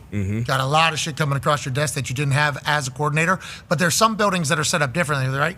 Like some GMs handle some of the stuff that some other head coaches would handle, so you can just focus on this. Some head coaches have it all, and the GM kind of works for the head coach, depends on the setup. But what is it like becoming the head coach and play caller at the same damn time? I think the hardest thing is when you hire a guy, he hadn't done either one.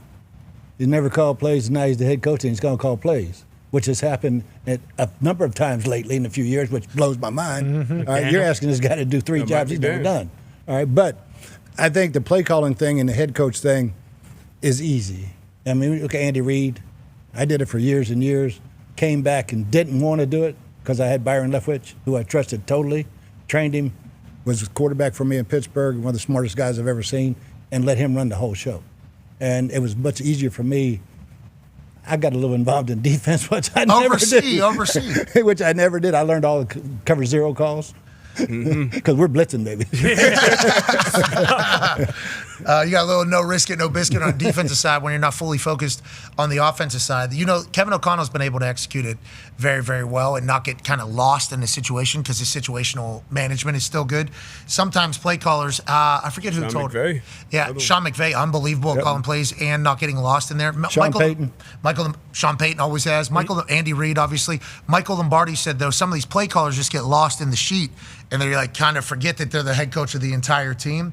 That's obviously on a leadership level, but the fact that you can pull up Kevin O'Connell seemingly mastering it very quickly. Big time. Joining us now, ladies and gentlemen, the all-time leading tackler for the Green Bay Packers, a college football national champion, Super Bowl champion, Ryder Cup winner, AJ Hall. AJ, you worried about the NFC North? JJ McCarthy's just getting started. I know he's not a rookie, but that was obviously his first start, and things looked damn good in that fourth quarter. They figured it out, is what I'm thinking, and what a lot of people are saying. And then the Chicago Bears, feels like they had a great couple quarters, defense playing good, stingy. Obviously, JJ not able to get rolling until the fourth quarter for a while. Caleb made some big-time plays. NFC North, all of a sudden, is about to be a dogfight for the next 20 years.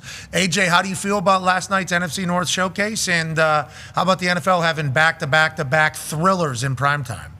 Yeah, I thought this was awesome. Obviously, JJ McCarthy, he steps up and plays well when it truly matters. Like, when you need him the most, he steps up. And this play to Aaron Jones, I mean, poor Sewell. They put Sewell on an island. This is tough. It looked like they were playing man under two deep. I would have been peeking over my left shoulder, telling my safety, "Hey, buddy, you stay outside. I'm going to be inside all day. This guy runs a 7. You need to be over the top because Aaron Jones has a 15-way go on you. You see the safety jumps in on the receiver and leaves you. Like, that's just great play calling there by Kevin O'Connell. Good route too by Aaron Jones, but man, that's almost unstoppable. And JJ throws a nice ball. What a perfect time for that. But also, can I get a little credit to Javon Hargrave? I don't know if we've talked about that dude enough. That big old dude in the middle, I believe he had 2 sacks as well, but he was getting pushed over and over and over, pushing the pocket, making Caleb uncomfortable. Like, that guy he's a weapon for this defense. Okay, both defenses had great moments at times. Brian Flores, if you listen to BA, he said, hey, he decided in the second half, like, all right, Caleb, we're about to send a lot and see if you can handle it.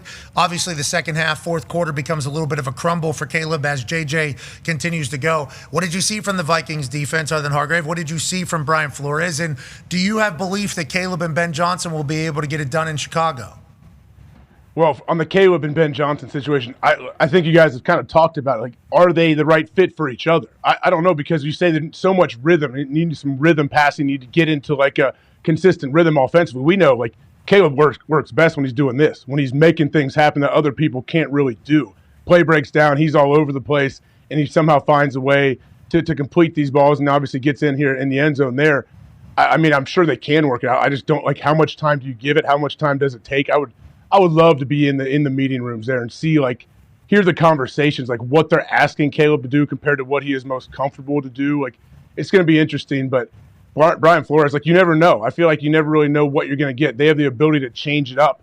like on a dime to where, okay, hey, we may be dropping 8 for a good amount of time. Nope, here we go. Now we're going to start coming after you, and we're going to keep you on your toes. And it'd be a nightmare to be an offensive coordinator facing the Flores defense, because I think it's unpredictable, and these guys, it goes back to the old school. Like, they play with great leverage, like fundamentals. Everything they do, they seem to just be on point.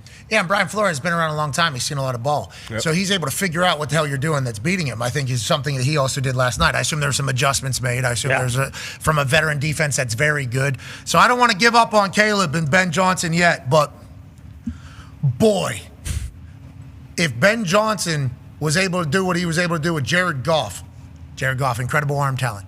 Incredible arm talent. Number 1 pick. Yeah. Can put that thing right here, whatever he has to. Understands where he's supposed to go with the ball. So I'm just saying the intangibles that Caleb has, which is what we were sold and what we were selling. Ben Johnson's going to be able to do what he did with Jared Goff, and then we're able to add on this magic. So whenever maybe there was a little bit of a reroute and the timing was off on the play, Jared Goff was never going to be the guy that was going to be able to extend the play and make some magic afterwards. He was going to go through the play. If the play needs a little bit more time, we're going to throw it away. Okay, that's what we're going to do. Or we're not going to take a hit, or we're going to check it down somewhere. Caleb was going to be able to go through the play and then all of a sudden hit the reset button on the play. We got a whole new play. Now we're Caleb Williamsing. Now we're doing our Caleb shit. And it was supposed to be this offensive juggernaut that we've never really seen before. What if Caleb just can't do that offense, though? Like, Yes. Can any quarterback do that type of offense? Like, Caleb, very smart. We're not saying he's not very smart. Yeah. Caleb, very talented. But if your entire life you're just like a baller, and then it's like, hey, we need you to fit into this robotic type thing, and then you can be baller. Like, his first instinct, which is probably why in the second half and in the fourth quarter became that way, his first instinct is, let me go ahead and dance a little bit here and extend.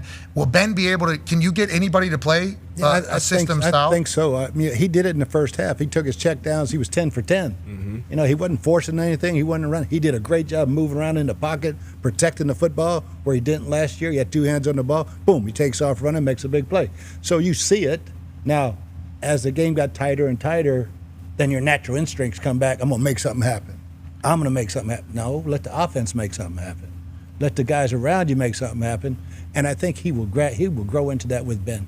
I hope so. Chicago being a good football town would be great for everyone. Well, and that's the big thing that I wonder about, because like this isn't like a typical situation with a rookie head coach and a guy who went number 1. You know, typically like those guys, you get a couple years. It's like, hey, let's build this thing. Like we talked about the Bears, like they expect them to make the playoffs this year. Like Bears fans have already outlined the parade route in Chicago. Like the expectation is, hey, we got the hottest coach in the coaching cycle. We have a number 1 pick who could be elite. Like, we need to go right now. So we talk about, hey, this kind of stuff takes time, but you just wonder, because I think the front office, everyone, the pieces they brought in, what they did to fortify the offensive line, like, it almost seems like their expectation is, hey, let's go win this division this year. We believe we can. Well, Chicago Bears hope to start winning on the field, and maybe Caleb and Ben take over the entire NFL. Certainly the NFC North. Or they swap Gooflofsky for Caleb. Oh, maybe a quick trade. Yeah, oh, wow. Quick trade up to Detroit. Decline. What? I want Jared Goff as my quarterback. We don't have him anymore. It's Gooflofsky now. No. How about Dano going? That's very rude. Yeah, to you Jared went to Goff. 2 championship games. And Don't a put that on Super me. Bowl. Bears made some news. CEO Kevin Warren made an announcement that the team is setting its sights on Arlington Heights for their new stadium. Will have a retractable roof. I think they were already in negotiations there. Something fell through. I mean, this has been a lot of drama. Yeah. This has been a lot of drama in Shitty Chicago field. because there's a lot of politics involved. I believe there's a lot of different counties involved. There's a lot of money involved. There's a lot of everything involved. So allegedly, they are now going to head back to Arlington Heights, and they're going to have a retractable roof and obviously a venue that they think Bears fans are going to love and want to travel to. Congratulations to Chicago getting this done seemingly, and Arlington Heights. I know it's not easy to have that type of stuff. And on that note, the Denver Broncos, we just alluded to it, just kind of announced that that they will be unveiling a new stadium here in a couple years, and it'll be in the Burnham Yard, which is the railroad station, I do believe, or the old railroad station there in Denver. The history, I guess, that is run through that railroad or that rail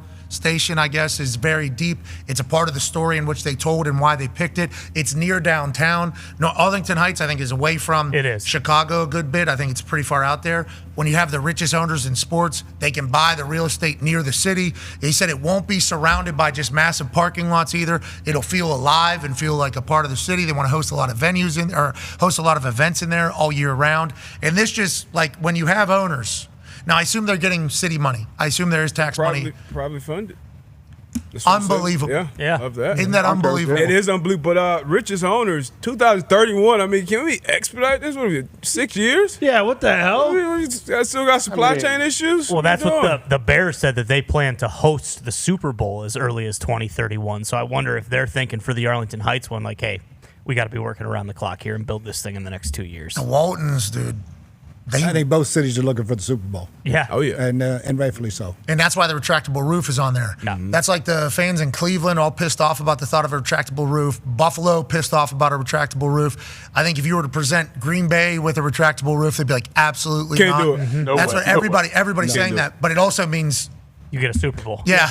You get a Super Bowl. Do you want a Super Bowl? Do you not want a Super Bowl? But that's the other side now. There's the draft. Yeah. Like that is, as a Patriots fan, the only thing I hope that the Patriots get when it comes to events like that is the draft now. And like, especially because, you know, the teams that like the Packers, they're never going to do it. The Steelers, the Patriots, like those fan bases will be great for, you know, the draft, especially, you know, having that be kind of the draw for it. I appreciate that the NFL has created an event. It's awesome. Smart. For the cities that'll never get the Super Bowl. Certain franchises, just Packers. No, you can't. Could never do it. I mean, Oh, yeah, Buffalo, Steve Sable talking about the Patriots. frozen tundra. Curly Lamb. Let's put a little heat on it. It's maybe 70 degrees and sunny in Green Bay. Browns, you do whatever the hell you want to do. Yeah, I agree. Who gives a shit? Who cares? Right? Hey, if a tree falls in the woods, right? That's AFC North football. Amen. Hey. Amen.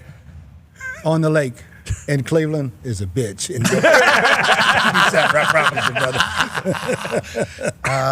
Saw some pretty sweet things happening when Bruce was at Cleveland. We went over Bottlegate today. Yeah, Bottlegate is an insane. Have you heard about this, AJ? No. What happened? I don't know. The way BA told it, it had to be at least 50 bottles on there. 50,000. 50,000. Yeah, 50,000 bottles. What happened? What was the game? We were playing Jacksonville, and 2-minute drill. We're going down. We complete a pass, first down, spike it, and referee, who's now famous, decided to go back and review the play before, after we spiked it, and said it was incomplete. And all of a sudden, there's 50,000 beer bottles coming out. But Mr. Lerner had the best of. They're plastic. That's crazy. Insane. Obviously, the Philadelphia Eagles fans are known for what they did to Santa. Yep. Cleveland is known for a lot of things. I didn't remember 50,000 Bottlegate. Oh. I did not know that. How'd that game continue? What happened there? I think it was like maybe 20 seconds left, and we all left the field. It was not safe, you know, and because they were reaching the sideline with the things. Oh, yeah. Good arms in Cleveland. Oh, yeah, buddy. Yeah. And so we went in, and all of a sudden, we get a word from the NFL. You got to go out and finish it. So we had 11 guys go out in their shorts and finish the game. It's incredible. Wow. Tim Couch. That just Can you get plastic bottles anymore? Can you get plastic bottles? Or all draft beer now in a cup? I think nothing is allowed to have a top. I know that. They Yeah, don't let no you top, have no tops on anything. They were glass bottles. It was just the owner said they were plastic. I think I saw a video of a guy drinking 13 of them in one game. He was maybe a Chicago guy last night. He had a cup snake. Yep. He had a beer snake or whatever, the cups, to himself. I think it was like 13 beers. And he had a photo. He looked really pretty. Probably got in a fight in the parking lot afterwards. Living a high life there for this first No, quarters. yeah, without a doubt. We're back. We're all the way back. Exactly. Yeah, I'll take 2, 3, 4 more. Yeah. We're having a good. Caleb's a guy. Yeah. Bum, bum. It's like quarter happened. It's like the old dog pound in Cleveland. They had a little dog thing up there. It looked like they all peed in there. It's Cleveland. A lot of booze. Oh, yeah, Cleveland, a lot baby. of booze out there. Okay, there's a story coming out of Tampa Bay that Mecca Ibuka, who is a rookie wide receiver out of Ohio State, who has been a number 2 wide receiver for the last few years at Ohio State, even though he's the all-time leading receiver for the Ohio State Buckeyes, basically calls his own shot for a second touchdown that ends up winning the game for the Tampa Bay Buccaneers. And it's this type of, like, comfort, I think, that he is showing that makes us all believe that maybe Ohio State is a little bit of an NFL factory over there. Because this guy was number 2 for them for a long time. You're obviously close to the Tampa Bay organization. Mike Evans is going to be a Hall of Famer. Obviously, first ballot gold jacket guy. Feels like they got a guy down there in Mecca that they love. Is that accurate? Oh, they love him. And Baker said, I think, OTA number 5, he said, this guy's special. Not only is he good, he's one of the smartest guys I've ever been around. And they were on the sideline. We run what they call pin. Post in and in, they're going to jump Mike. I'll be wide open on the post. Boom, touchdown. Now, is that because he felt something in the game, or is that because he's been in number 2 throughout the past few years? And it's like, hey, Marvin Harrison Jr. runs the in. I'm wide open on the other side of that. Jeremiah Smith runs the. I'm wide open on the other side of that. He's like almost built to be in the role with Mike Evans being the perfect number 1 for him. Totally, yeah. I think this kid is really, really special. I mean, he's tough as nails. He'll block like a tight end. I mean, anything you ask him. I mean, the organization is excited about this guy. AJ, he was perfect, right, for Ohio State in that situation? Oh, yeah. I mean, Brian Hartline, he's been here just churning out NFL receivers year after year after year. It's a whole true, like, iron sharpens iron. Think of that receiver room for the last 10 years, just the absolute studs, like the standard that those guys have every single day. It's a beautiful thing to see. It's cool to see it translate so quickly. Like Coach said, OTA number 5, and Baker saying this guy's special. Like that's a big deal for a guy like Baker to say that about a young kid early on in the spring. So yeah, it's good to see what a debut for this young guy. But I feel like he's got everything. NIL era. He's very good. Yeah. Could have transferred any time because he wasn't the superstar. Didn't care. You talk about blocking his ass off and everything. We watched him play back to your point. He was everywhere. Boots on the ground, always open, always had, you can tell an understanding of the coverage, the windows, going across the middle was never scary. You can see how he's built, that he's not going to be afraid to go across the middle and take a hit. But if you put that play up again on the All-22, right here, if you pause it, right on, let's say, the 12-yard line, Jesse Bates, one of the more aggressive safeties in the league, a ball hawk. He will make plays on the ball. This is 1 minute left in the game, too. So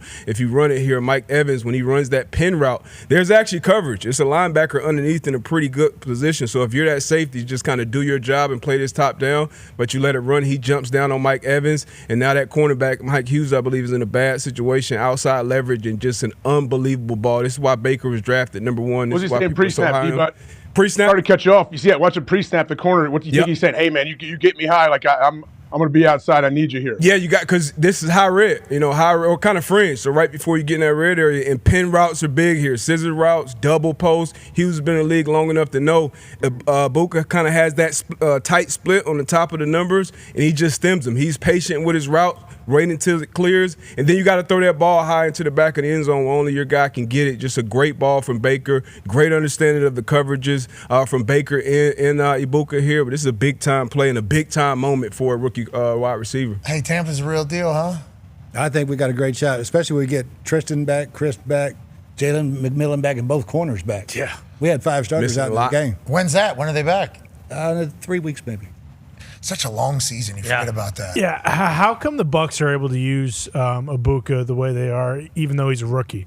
Like the Patriots, there's a few other teams I know. Even Jags fans wanted to see a little more of Travis Hunter. I saw even Chargers fans wanting Hampton to get the ball more. Patriots fans wanted Henderson to be involved more. Why is it Ibuka can play every single snap as a rookie and be used and get the ball thrown to him when a lot of these other skill guys who come in aren't used fully right away? Yeah, I think he's a very special cat as far as his football knowledge and the way he's played the game the whole time. And for me, it was always, okay, if you're a rookie, I need you by Thanksgiving. If I can get you ready to help us by Thanksgiving, that's a damn good rookie year because we're going to need you. Somebody's going to go down, and you're going to have to take their place. Very seldom do you see these guys come in and be a star in OTAs, not even the season. This guy came in, he knows ball. He really knows ball. Been super well coached by Brian Hartline up at Ohio State, and so yeah, it's easy for him. Chip Kelly too.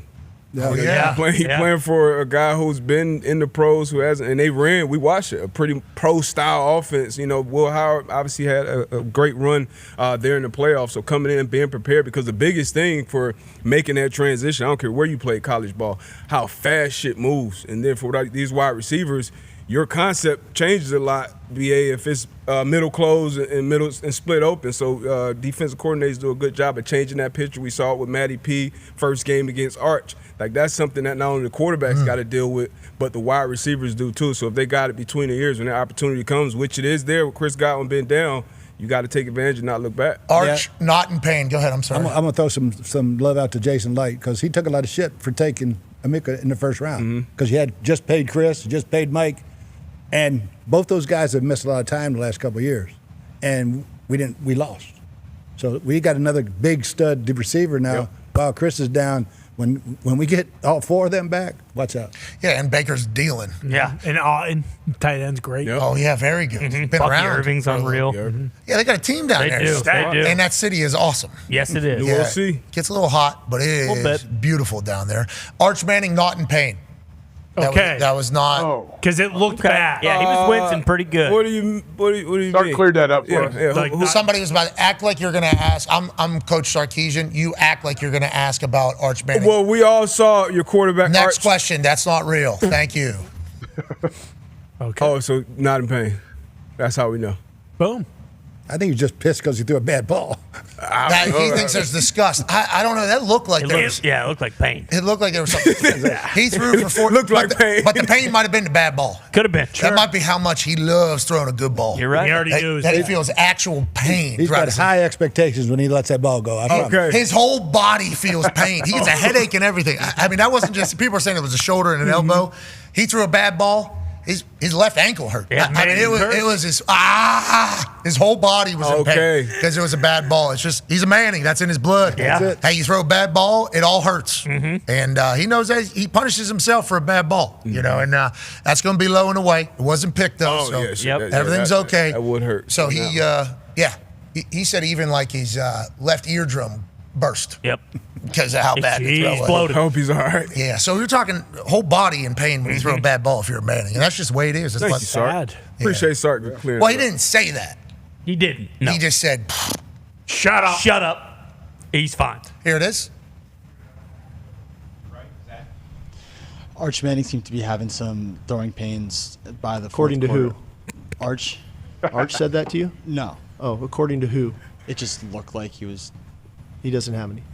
Okay. Is there an explanation to why he was? It looked like that. I don't know. I've never filmed any of you guys when you're using the bathroom, so I don't know what faces you make when you're doing that. Oh, maybe he farted too. We didn't think about it. He might have pooped Yeah, too. he shit in his girdle actually when he threw that. Which might be part of his thing. We do not know, and we will not judge. That'd be swag. But if Sark would have gave an entire answer about he's a Manning, he threw a bad ball, his entire body hurt. Okay, that would have been incredible. That would have been better than that. What do you mean? That would have been 10 times better than that. According to who? According to anybody who's got fucking eyes, Coach. The same thing with Callahan. Like Callahan, I personally am not a huge Brian Callahan guy anymore. Whoa. Because Paul Kowarski asked him a question. And he basically just like, well, did you know the play, Paul? It's like, well, no, he didn't know the play, Mr. Callahan, you prick. That's why he's asking you about it. Jeez, we just finished week 1. We cannot have this much. Look, I didn't expect to stand on a soapbox for Paul Kowarski today either. But now that we're here. And look, Coach Callahan, it hasn't been great for you. You don't have to start, to your point, it is week 1. The first question you get from the most senior reporter you got, your response is, well, you got the playbook, prick? How are you supposed to know? It's like, no, dude, he doesn't. That's why he's asking the question. Jeez Louise. He is setting the tone, AJ. You're right. Coach Callahan said, I'm not with it this year. Just want to let you all know this ain't how it's going to be. That's awesome. Coach, you think Sark was prepared for that question? I think it took him a little bit by surprise, but I loved his answer. Oh, okay. So you like You thought he was prepared for that. According to who? He was about to get very pissed because people were going to believe internet tweets saying that Arch was in pain. And that was him going to be, who was it? Was it a meme? What did you see? That is, I think, to your point, I think he was ready for that. For sure. I think he was excited for Arch told you that? Oh, he didn't? So who told you that? Oh, Boner Garage 69? Oh, okay. Okay. Yeah, Garage knows. Ladies and gentlemen, it's time to pivot away from the NFL and talk about a historic partnership between the greatest sports entertainment company of all time and the biggest sports platform in the history of sports. Ladies and gentlemen, the chit-chat about the debut of WWE and ESPN's partnership next weekend here in Indianapolis at Wrestle Palooza. Ladies and gentlemen, Chief Content Officer for the WWE, WWE Hall of Famer, living legend Triple H, and What the hally, Tyrese Halliburton.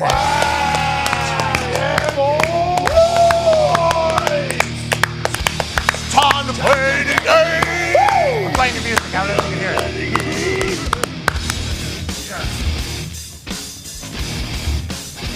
Tyrese. What's the hally? Watch the Gillies. Watch the Gillies.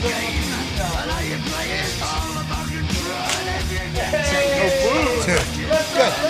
How are you? I know, I shaved. It's crazy. It's crazy. We'll talk about that later. It is crazy. It's crazy, yeah. It makes me look like a young lad now. I know. It's crazy. I think he's muted right now. We'll turn him. Ladies and gentlemen, the King of Kings, Triple H. Yeah, What's going on, guys? Good to see you. Great to see you. Congratulations on the WWE and ESPN deal. Obviously, it's exciting. The WWE network was ahead of its time, started with subscribers. Then we sell the WWE network, I believe, to Peacock first, and then the evolution of your guys' digital service and subscription service and pay-per-view model has been trailblazing, I think, for the entire entertainment world. And now teaming up with ESPN, it feels like it makes sense. Whenever this was presented to you as an option or an idea, what were your immediate thoughts? Well, the first time it was said to me, like, hey, ESPN is in the mix here, and I was like, oh my God, that could be a game changer for us. Just the fact, like, who does promotion of big events better than ESPN, right? Like college game day, everything that surrounds big events for them, they do better than anybody. And then if you want to look at big events, who puts on better big events than us? So that mixed together of that level of mainstream PR, that level of coverage for us, I know probably for you watching, when I was watching as a kid, it used to frustrate me if you missed something, there was no place to really catch up on it afterwards. Like, nothing mainstream covered it. It was never in the news or sports or anything like that, Yeah. This puts it in that and normalizes it for everybody. There's still the carny mindset about how we'll always be outcasts in the wrestling world, how like people will view it as not legit, obviously, because of that entirety. But whenever you look at it from an athletic standpoint, the performers are so incredibly athletic, insanely athletic, Olympic level athleticism happening. And then when you talk about the performance, I think people who like sports like to see people do their thing at a high level, which is what the WWE does. And also, I think a lot of sports fans that maybe aren't into WWE, I think whenever they're exposed to it and they realize, like, wait a minute, this is a men's soap opera kind of. This is like a soap opera for dudes a little bit. We can kind of buy into this. I think there's a lot of appeal to sports fans that maybe haven't been in that ESPN will bring, I think, as well. I think so too. And I think the conversations are just different. It's like sometimes people say the soap opera stuff, but there's the behind the scenes, there's the things that are going on that you don't read about or see necessarily on the show. No different than I just sat here and listened to you guys talk about Drama. the NFL, the drama of it, the drama of the drafts, the drama of who's doing what, and are they good enough? Are they getting paid too much for what they contribute? All that stuff's just drama. It's the same thing, and you can pick and choose. Do you want to just pay attention to the storylines? Do you want to see the backstage stuff? Do you want to... When you start digging into it from that, all that level of drama of any sport is there. And then you get your eyes on Penta one time and you're like, wait a minute, what is this? Going on here? What the hell is going on here? This is pretty electrifying. You start walking around your house doing surf walking a little bit. Rest in peace, Scott Hall, obviously living legend in it all. Last question from me for you, and then obviously got to turn our attention to the Indianapolis hero. Yeah. What the hally? Did you see his ass walk up here? Oh, yeah. Looks good. Fresh new, brand new Achilles, bro. Yeah, shoes on. Coming out there entirety. Wrestle Palooa. Yeah. Why is this the event to launch the WWE ESPN partnership? Thank you for having it in Indianapolis. And Brock and John is gigantic. That's OVW class of... oh, my God. I don't remember the year. Is it not 02? It's not 02? Something like that. Yeah, like they made like a doc on it, I think. Yeah, it's Rip Rogers down I'm a mark. We're working on a career retrospect between the two that it's just fascinating to see their rise and who comes up how, and sort of they're doing this but at different wavelengths. Like Brock comes in and just sort of takes over as this rookie sensation. He's champ within like 5 months. Cena just can't get his feet under him. Then it slowly shifts. Then Brock leaves and Cena goes, and it's wild to see. Yeah, and they're great with each other. Yeah, but it's phenomenal. Yeah, I remember John Cena just potentially breaking every bone in his body against Brock Lesnar a couple different times. I mean, they put on Having faced Brock Lesnar, yeah, it's common. absolute beast back in there. Yeah. And for you, Hallie, obviously WWE in Indianapolis. This is great news. Wrestle Palooa is a big deal. I assume you're going to be in there with that new Achilles. Are you going In the ring? ring? Yeah, in the ring. Yeah. Single leg drop kick. Yeah. I don't know about it. In the ring? No, not in the ring. We won't have you in the ring. We'll have you doing your video game shit with WWE. DJ. Yeah, maybe do it all. DJ. Yeah. But you and the WWE have become very tight, which is great. Same with our city, which I think gonna be you're epic. doing this. Yeah, it's because gonna this be epic. city, easy to get to for a lot of people, but also a lot of big-time wrestling fans. Tyrese, which I think is one of the main reasons you're like perfect for this city because of how you are. You're a superstar for sure, got a lot of moxie, but deep down in your soul, you're a mark. Yeah, big time. Right? Super mark. Which we Super mark for appreciate sure. and we like. Indianapolis, great host for these events. Yeah, for sure. I'm excited. I think Indy does a great job of hosting events just in general. The Super Bowl was here a few years ago, and that was good. And every time we do something here in Indy, I enjoy it. John Cena's back to being a guy that you love. Yeah, back to because I being a remember good you were guy. out a little bit. Oh, yeah, big time. You were out a little hated bit. Cena for a while. Me? Yeah, never. I've never hated Cena. That's in not true. Jersey, he stole my crutch, which was kind of crazy, kind of messed up, and I never got the crutch back, which is unfortunate. Well, that sounds like a lawsuit. We'll see if we can't get an autographed one for you. Yeah. Babyface back being a good guy with the crowd because obviously the emotions of the run, and he realized that I think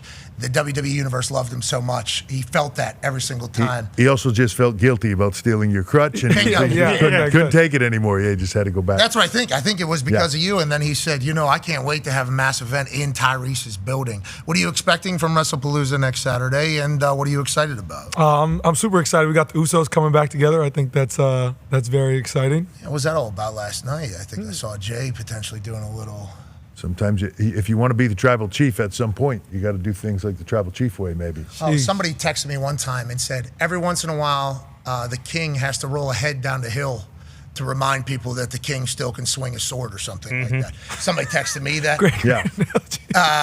This is kind of what Jey Uso. That's right. Yeah, exactly. Maybe starting to experience as tribal Every chief. now and then you got to lop off a head. Yeah, every once in a while. Exactly. Every once in a while you got to do that. LA Knight, I don't like what he did to him. But what else do we have at Wrestle Palooa? Is Io Sky? Is that match happening? Io Sky, Stephanie Vicaire for the women's title. The contract didn't get signed last night, or it got signed? To be honest, I was not there last night. I haven't had a chance to watch the show yet because I was at. I did Kill Tony last night, so I was in. Oh, wow. What? Yeah. How was that? Oh shit! I'm not supposed to say that. No. I've seen you do a Kill Tony step before to wrap one up, and it was great. Yeah. You were like built for it. I forgot as a secret that I'm on there until Monday. Well, dump it. Yeah, Dump it. Nobody will hear that. You're going to be great on that, I bet. Yeah, it was fun. Oh, yes, because I was a part of one of those. I was in Cloud 7.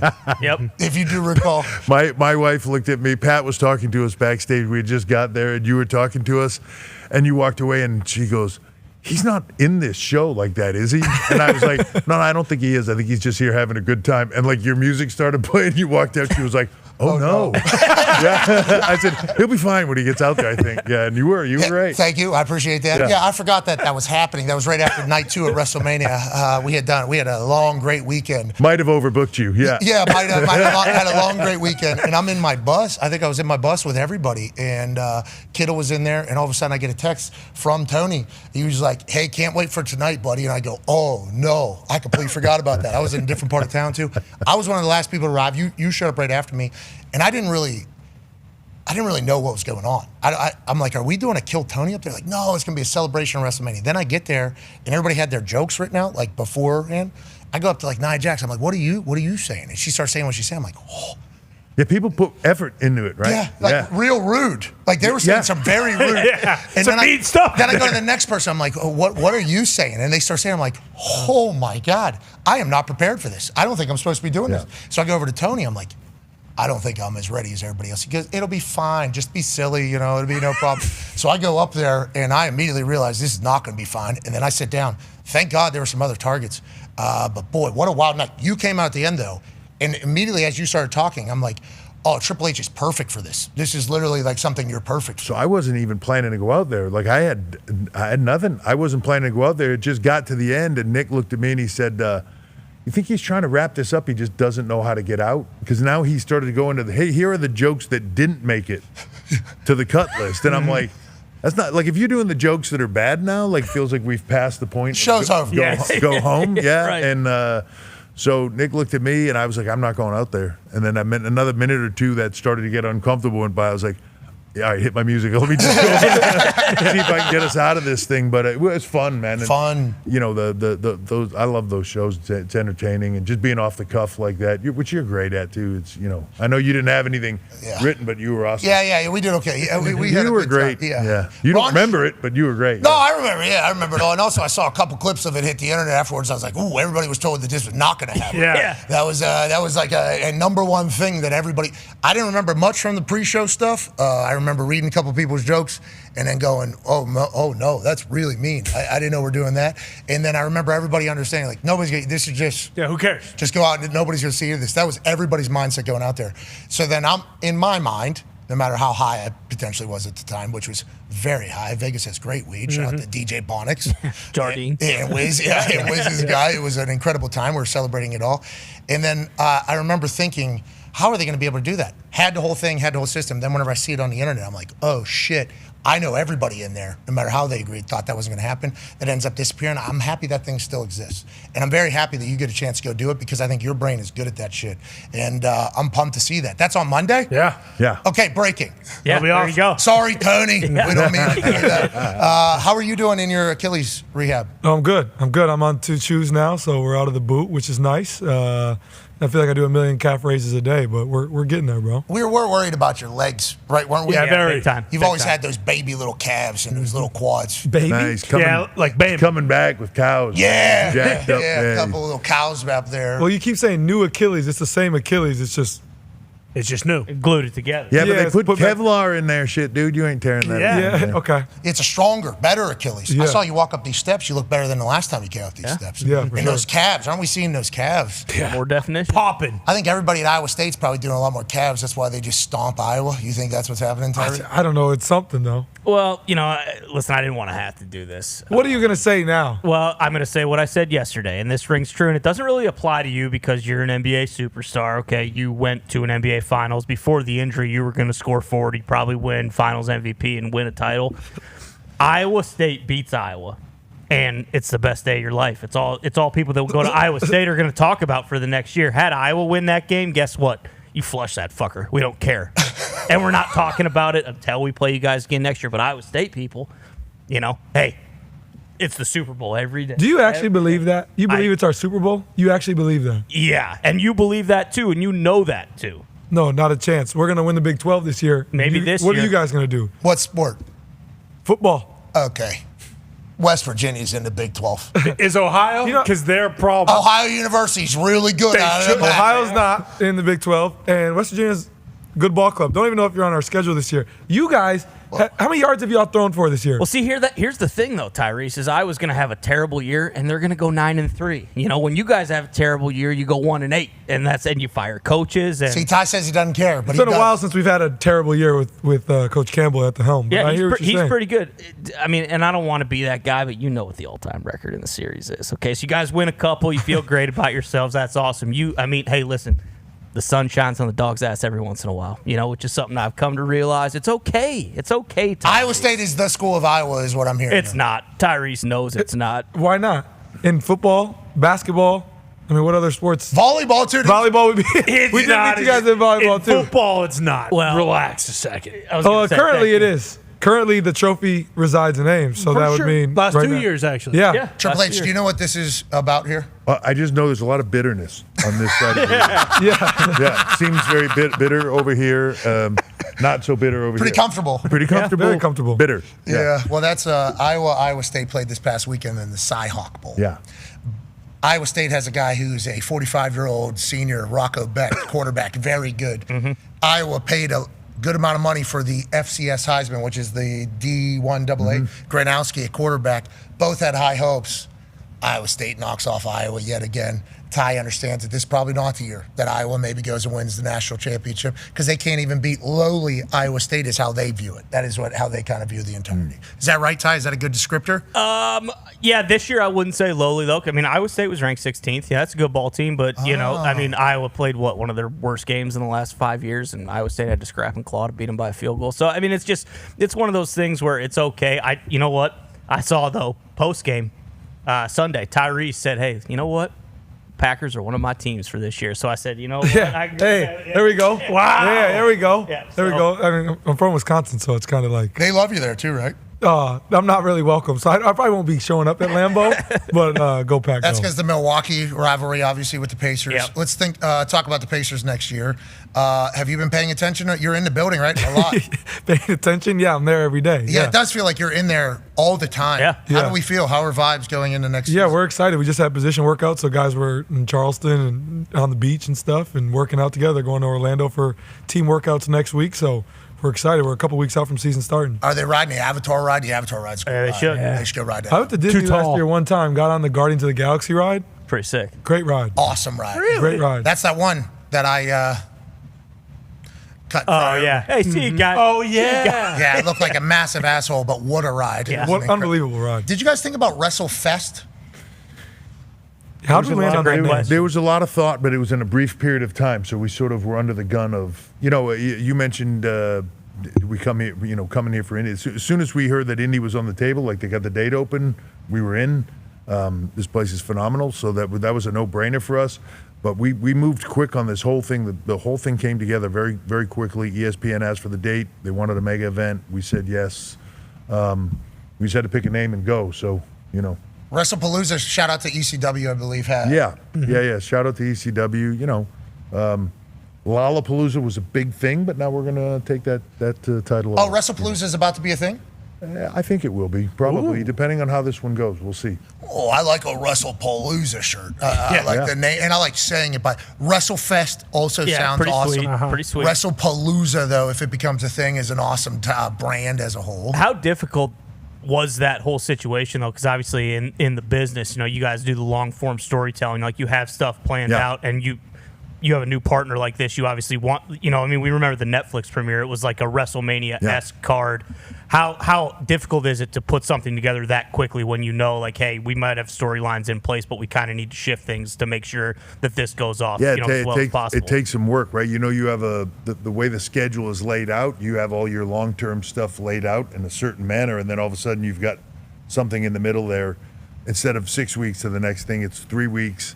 So you got to draw everything out and shift some stuff around. But that's, it's funny when stuff like that happens. People say, oh man, it's just another shift or something. We do it every week. Somebody gets injured, and it could be as simple as someone's sick. They've got the flu. We don't mess around with stuff now. We don't want the whole locker room getting sick, right? So somebody's really sick, they stay home. We push stuff out a week. And we don't really report, the injuries fully when they're legit. We don't make it a point to get out in front of them and tell everybody somebody's injured. So sometimes you see things go away, or there's moments where people aren't sure why. I expected that to happen here, but it didn't. It got pushed to there. There's usually reasons why. So that sort of turning on a dime is just kind of what we do. You can't do this and not be that way, because the injury card, everything else it's too hard to stay a constant course, Me being a lifelong wrestling fan, WWE fan, to Tyrese's point, I am a WWE fan. Mm-hmm. For sure. So you've been a professional wrestling fan for a long. I'm gonna stop you right there. WWE. I am a WWE fan. Yes, I sir. was a WCW fan though. Sure. Whenever the Attitude Era was running, yeah. You're too young. You have no idea. Terror Rising was a real deal, brother. I mean, that's no That was question. pre, though, big run of WCW. I left there to come here already. Yeah. Oh, really? Yeah. Nitro started after I left. But you were terrorizing in WCW? I was terrorizing WCW, but Nitro started after I left. I was already up here, as Hunter Hearst Helms. I like that, up here, which ends up being the story of that entire thing. And then forever, it stays that way. So I think for me, like, I saw some New Japan stuff. Like, it would come across my scroll because I have professional wrestling in my algorithm. But getting an opportunity to see how you guys do what you do and getting to witness the magic of what I've been a lifelong fan of and the moments that happen. That Netflix documentary, I know there was a lot of people, myself included, that were like, what are we doing here? Like, this feels like a bad idea. I think it ended up being great. Do you agree? And I do. Did you appreciate it after it was all said and done? Because I know you probably felt a lot of heat from a lot of people about doing it. Yeah, though also it's a funny thing in my career. So, if you go back to me getting in trouble for the curtain call, right, back then, that was Madison us, Square Garden. Yeah, that was us sort of getting in trouble with the old generation because we sort of broke kayfabe rules and went out there, but it was the biggest reaction of the night when we did it at the Garden. For those that don't know, there was something called The Click. Shawn Michaels, Triple H, Kevin Nash, Scott Hall. Kevin Nash, Scott Hall are about to leave to WCW. They just got done with a steel cage match, I do believe, in Madison Square Garden. At the very end of it, they all came together, hugged each other, gave a toast to the thing. It was like a send-off that we're all together, even though we're not. Vince and everybody backstage, very pissed. You actually got punished for that, I think, for a long time in the entirety. So you've been used to getting hit on the shins, is what you're saying, it sounds like? Yeah, to a degree, but my point being that sometimes, it's funny that like the internet is all complaining that we're lifting the curtain and showing you stuff. Meanwhile, they're doing a podcast that all it does is talk about the behind the scenes shit that's going on. Like, I don't understand that logic, right? Like, the world knows an 8-year-old kid picks up his iPhone, Googles stuff, and it tells them all the behind the scenes stuff right there. So being able to see it, we're still not showing you how the trick is done. We're still not showing you how the guy levitates. We're still not showing you any of that stuff, but we're showing you how to me, what that show does is it shows you the heart, soul, and passion that everybody puts into that product to make it great for fans. It's not taken as the most serious thing on the planet. It's supposed to be fun. It's supposed to be entertainment. It's supposed to be a good time. But everybody puts their heart and soul into it. And I think if you're not a fan, if you're a fan, you already know. If you're not a fan, watching that makes you think like, man, they put a lot into this. Respect, maybe. Respect to it. And man, I'm interested in watching that now. I learned something about these people as human beings, not just as characters, and that interests me in watching it. I've heard a lot of people say that. Tyrese, how's it been getting into the WWE a little bit more? We know you're a massive mark, but getting a chance to meet everybody. Like, literally, when I meet him the first time, it's like, holy fuck. Yeah. It's Triple H right here, dude. Be cool, be cool, be cool. And then your disappointment grew as the day. No. The way you lead is awesome. No, it is a fascinating thing, though, as lifelong fans getting involved in that Netflix thing. I think gave people a good look from if you're not able to be in the building whenever it's all happening. You agree with that? Yeah, for sure. I think it was the relationship I have with WWE has been amazing. And after I got hurt, H has probably checked on me more than maybe anybody else, texting me, checking on me, which is really cool. And when I tell my friends, like, I have to announce it. Like, people don't like, Triple H texted me, And my friends are like, oh, that's pretty cool. You know what I mean? Because like growing up, we watched it, So it's always fun when I get to, bring my friends around. And I was backstage at, what were we at, the Royal Rumble, not the pre-show, but the day before. You guys press conference. Yeah. In Gainbridge, and I took my little brother who had, he has never, and people were coming up to me backstage. The Miz grabbed me aside, and my little brother was like shocked that like everybody knew who I was. And at one point, I'm sitting back there, and I'm turning talking to H, and CM Punk comes up behind me and just smacks me on the chest. He's like, "You're lucky you're not in the Rumble. I'd throw you over the rope too." And my little brother like. He was like, this is the coolest shit I've ever seen. So it's the relationship I have is really cool, and definitely love being able to see the ins and outs for sure. He's just like one of the crew now, right? Like he comes in, he hangs out for rehearsals, he just sits at the table with Gets Cole, his own desk, the whole thing. Yeah, I was with Michael Hayes at SummerSlam for a while. It was a good time. Freebird, baby, he's got a big brain. We'll continue digitally on ESPN Plus, Disney Plus, YouTube, TikTok Live, you name it. We wrap up here on ESPN. We'll see you tomorrow. NFL Week 1 was spectacular. More chatter tomorrow. Nailed it, I think. I think that's the second off. I feel like I really fucking hit that. Boom. We are still live. Don't break kayfabe, bro. Don't break kayfabe. Wrestle Palooza. Okay, next Saturday here in Indianapolis. I should have done more research on tickets. I assume they're gone. Going well. Brock, John Cena, main event. CM Punk, AJ Lee, his wife, has returned. AJ's back. 10 years. With Seth and Becky, right? With Seth and Becky in a mixed tag. Wow. Okay, so mixed tag. When was the last time? On a high level, like there's been a while since, like, man. There's been other ones, and I think they've been in the show and all that stuff, but there's a part of me that wants to say the biggest And the last really big, high-profile mixed tag we did was myself and Steph. versus Mania. Kurt We were and there. Ronda at Mania. Yeah. Yeah. Which was a blast. Awesome. And when they're done well, sometimes people complain about the physicality. You can't have guys hitting the women and stuff, which is shocking that people complain about. But yeah. But definitely, not desirable. Which is why the rules are: when the dude's in, the dude takes on the dude.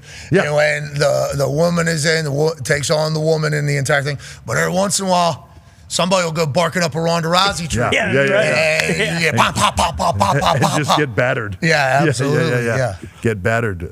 But I should have I should have just let her hit Steph. I shouldn't have got in there. But yeah, this will be good. When you have 4 performers that talented, and AJ just coming back, like, it's funny, he's been out 10 years and hasn't missed a beat, man. Just right in there, as charismatic as ever, and fans are loving it, so it's going to be great. Yeah, and obviously Seth and Becky. I'll give you a spoiler right now. Cody will be back, Indianapolis, so we're. Oh my God! That's big time. Yeah. Bada bada boo. Bada bada bada boo. Bada bada bada bada boo. Bada boo. Bada boo. Bada bada bada boo. Bada bada bada bada boo. Whoa! We don't know what the words are. No. We've tried our best. I actually think those are the words. Yeah. That's what we hear. Every time we try to. We got the whoa down. Yeah, we know when it's coming. It's the most important part. You guys That's all have that it. matters. Yeah. That's going to be huge. Yeah. When he gets up on his roof. What a moment for him. He came out the All-Star game, home run derby. Yeah, Big massive pop. Big Massive pop. pop. At the end, too. Yeah, everybody was tired. Everybody was exhausted. Right before the final round. Yeah, he came out. Big pop for Cody. Okay, so Cody, Cena, Brock, Seth, Becky, CM Punk, AJ Lee, Io Sky, maybe. Stephanie Vaquero. We don't know if the contract was signed. Sounds like. I don't know. You look pretty spry today. I'm not for sure. I don't know if it was signed last night. Okay, that's going to be a gigantic But I think it's already WrestlePalooza. announced, so we're The good. Wrestle Palooza is going to be massive. Yeah. It's going to be huge. Congratulations. Thank you very much. Yeah, it's exciting. ESPN's going to be a blast. We got a lot of stuff going on right now, as you know. We got coming up, Canelo Crawford. Oh, yeah, Yeah. TKO. Vegas. Yeah. That's yesterday for that. I think we're going to have Turkey on Friday. I think he's on the show Friday. Let's Nice. go. Turkey on our show is good. Couple Yeah. different times. Got to have a hookah in here. Okay. Fatal Fury City of Wolves. Don't worry. Okay, we will. Yeah, we're going to have that and Fatal Fury City of Wolves going. Yeah, I love the video games over there. Saudi Arabia, I guess video games actually a big way to roll into, I don't want to say the 21st century, but you get it. But also WWE has been a massive piece of kind of transforming a country, I think, as a whole. Yeah. Your relationship with them has been cool to watch. Now, at the beginning of that's another thing, a lot of shots to the shins. Oh, you're going to work with, and then obviously everything that's ever happened in Saudi Arabia gets listed off in the article. Like, this is the same country that blah, blah, blah, blah, blah. But I think the WWE's mindset from the people that I talked to that are actually in the room, yourself included, it's like, well, how are they ever going to, if we don't, and it's like WWE, the first time, I don't even think there was a lot of women on the card. Then the next time that, I don't think women were allowed to wrestle or anything like that, and the way they had to dress. Then you had a women's main event with a woman ref, I think, at one point over there. And it's like the way they've kind of evolved as a country through the relationship with WWE. I'm not saying WWE directly only involved, because I think the Crown Prince, God bless him, has been a massive piece of that in Turkey as well. Yeah. But it has been an evolution. But almost. that's been their goal since the beginning, I think, is to change their perception, to change how they are, to open up that umbrella for women and with the country. But it takes time. You can't just do that stuff all at once, right? You alienate all the people that are in front of it that had an old, long-standing belief. So you've got to do it over time. And I truly believe that to initiate change, you got to be a part of it. You can't just sit back on the sidelines and say we're not going to participate that, and these people don't do things the right way. You need to be there and be part of that change, and we've been part of that change since the beginning, proudly been a part of that change. Yeah, I think you should take a lot of pride in that, especially with what it's becoming. And on that note, you're in the presidential fitness. President's Council of Sport, Fitness, and Nutrition, vice chair of that. Oh, yeah, just add another job, dude. Take care of America. Bryson DeChambeau, who was on here a few weeks ago. I think you owe him $50K or something like that. No, he missed. Yeah, he did. Did he whiff? But we still donated, though. We still donated to the council, to the fund, I believe, to make America a healthier place. I don't want to be a person that chimes in on politics. Yeah. Okay. You signing up to take this job on top of all the other shit that you have and feeling obligated to do as such and would love to help is a cool thing. I was just in Australia. You've been there obviously a lot of time. Yeah. Their food is so good. Yeah. It felt all fresh. Everything felt really, really good. Yeah, it's one of the things that, I truly believe in it. There's a lot of things that have to change here, and so there's a lot of sickness, a lot of illness that comes out of what we eat and our lifestyle and everything else. So I think all that stuff needs to change. But just when you go back to it from a kid's standpoint, I'm a big believer in kids and athletics and sport, whether that's just training on your own or whether that's being in a sport. But doing that stuff sets you up for success in your life, not just in that athletic moment, So I'm a big believer in that. I hate seeing kids just on their phones all day or on iPads all day or doing whatever and not being outside. When we were kids, we were all outside all the time, right? And I think what I'm really passionate about is with this council is getting in front of kids. To me, that's where you start the change.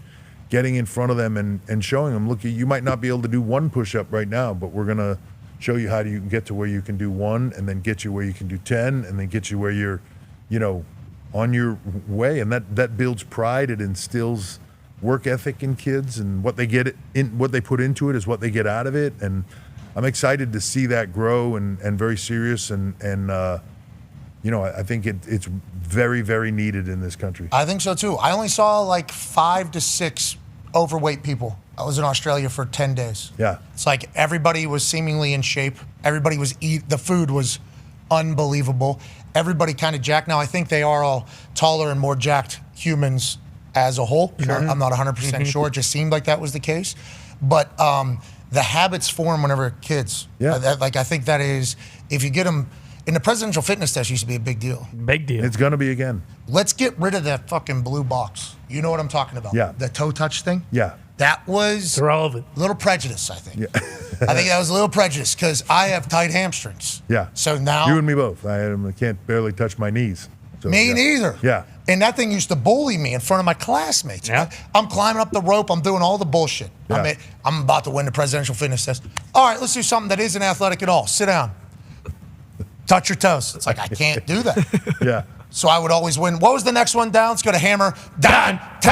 Tone, what was the next one under presidential? It was like national? National. It was national. Yeah, didn't win anything. I won a fucking little badge to say you're a national fitness champion. Got a certificate. Yeah. Maybe I think we got a free pan We want to get pizza there with Pizza this Hut. thing where we're inspiring kids to do this, making it competitive, but just getting kids to a place where they're wanting to improve. They don't have to get to that level, but they want to improve and want to get better. And then we'll have special stuff for the kids that do, and hopefully can make it meaningful. I'd like to include things like scholarships for kids when they get to a certain place where it's not necessarily about going to college to play a sport or anything, but if you know you're going to have financial issues going to college, you can work your ass off for a year or two to get yourself in that place on that presidential fitness list and hopefully get some scholarship money. I like that a lot. That's awesome. Yeah, I like incentive-based stuff. Yeah, me too. I think that's Big society as a whole. Yeah. I think you need that. Yep.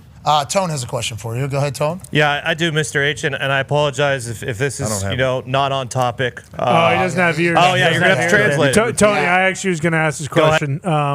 So this is working out perfectly. You've talked a lot about consistency and hard work and dedication, and all very important things. But we've also seen that it's very important for your wardrobe, those type of things. Were you aware that you in a bathing suit, being the same bathing suit from way back in the day? Okay, because people went nuts about that. Yeah. Where do you get a bathing suit that lasts 25 years? Yeah, that's a good question. So your kids give it to you.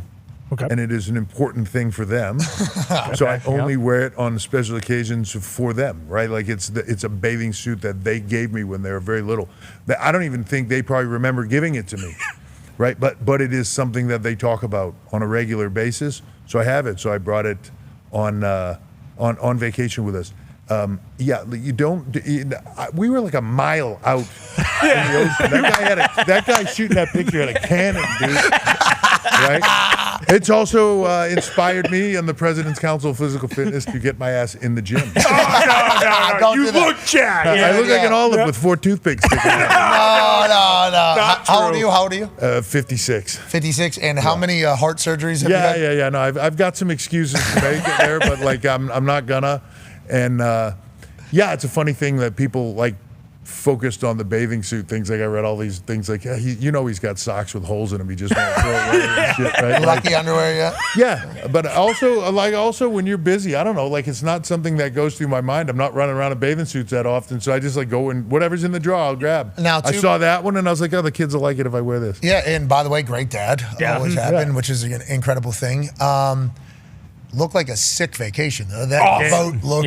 Not enough people talking about the sick yacht that you're on, let alone the fact you're a mile out there. That feels like the new thing. That had to be a great time out there? Yeah. I don't know if you've ever been to Greece. Highly recommend it. The islands are phenomenal. It's just beautiful. Other than the wind is a little bit windy, but like everything else about it is top shelf. When you were working at Gold's Gym... Yeah. Okay? Yeah. Trying to sign up. Greece wasn't in the option at the time. That's what I'm saying. Do you think back? Do you have this? Because after the heart surgery where you almost die, right? Legit, I don't think that's out of line to say. You were damn near but dead. about as close as you can get, yeah. Perspective whenever you're out there on the boat, like, not only am I leading WWE right now creatively into this massive multi-platform, we got shit on X, we got shit on Netflix, we got NBC deals, we got ESPN deals, we got shit that needs to be made everywhere. But also, I'm on a yacht in Greece right now, living. Do you look back on any of it? Yeah, look, I'll say this. So, Steph and I were talking about it when we were there. You talk about going to Greece. It's the first time I can recall us going for a long period of time, like taking a week and taking the kids and going somewhere and just trying to shut off. So that's a newer thing for me. I'm trying to be more in that mindset. Look, this stuff, you and I have spoke about this, and I think this is a factor in your moment in time, right? Yes. Like you want to be driven, you want to work, you want to grind, you want to do all those things. It's who you are. It's not about, I got to do this or that, right? You want to do all those things, but at the same point in time, your kids, it goes by fast. Yeah. You want to be there present for them. You want to be in that moment for them. So trying to look at things differently. I'm also trying to, if you're telling people within your company, cool, man, take a week off, recharge, come back fresh, and be at another level. You can't tell them that, but then never take time yourself, because that's just hypocritical. It's hypocritical. So you sort of want to be that.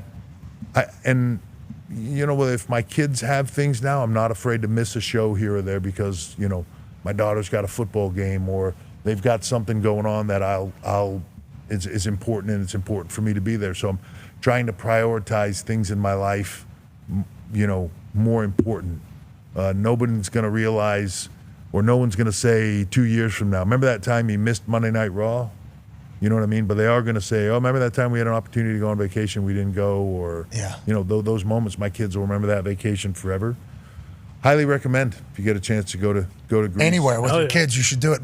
My daughter has changed my perspective on everything. It's fucking crazy. It is a crazy thing. And they will continue to as they get older, and you realize you start to see your traits in them that you want, some that you want to see them have, and then some that you're like, no. Ooh, don't put everything in that, or don't live your life too. You got to enjoy things. Yeah, I agree. It's a hard balance. The work-life balance, always something that doesn't exist. I say it all the time. It's when people ask me, "Hey, what's your secret to work-life balance?" It's like bullshit. It doesn't exist. I'm here right now. Yeah, be present with whatever you're doing. If you make a commitment to take a week off, take the week off. Go do some shit with your family and enjoy that.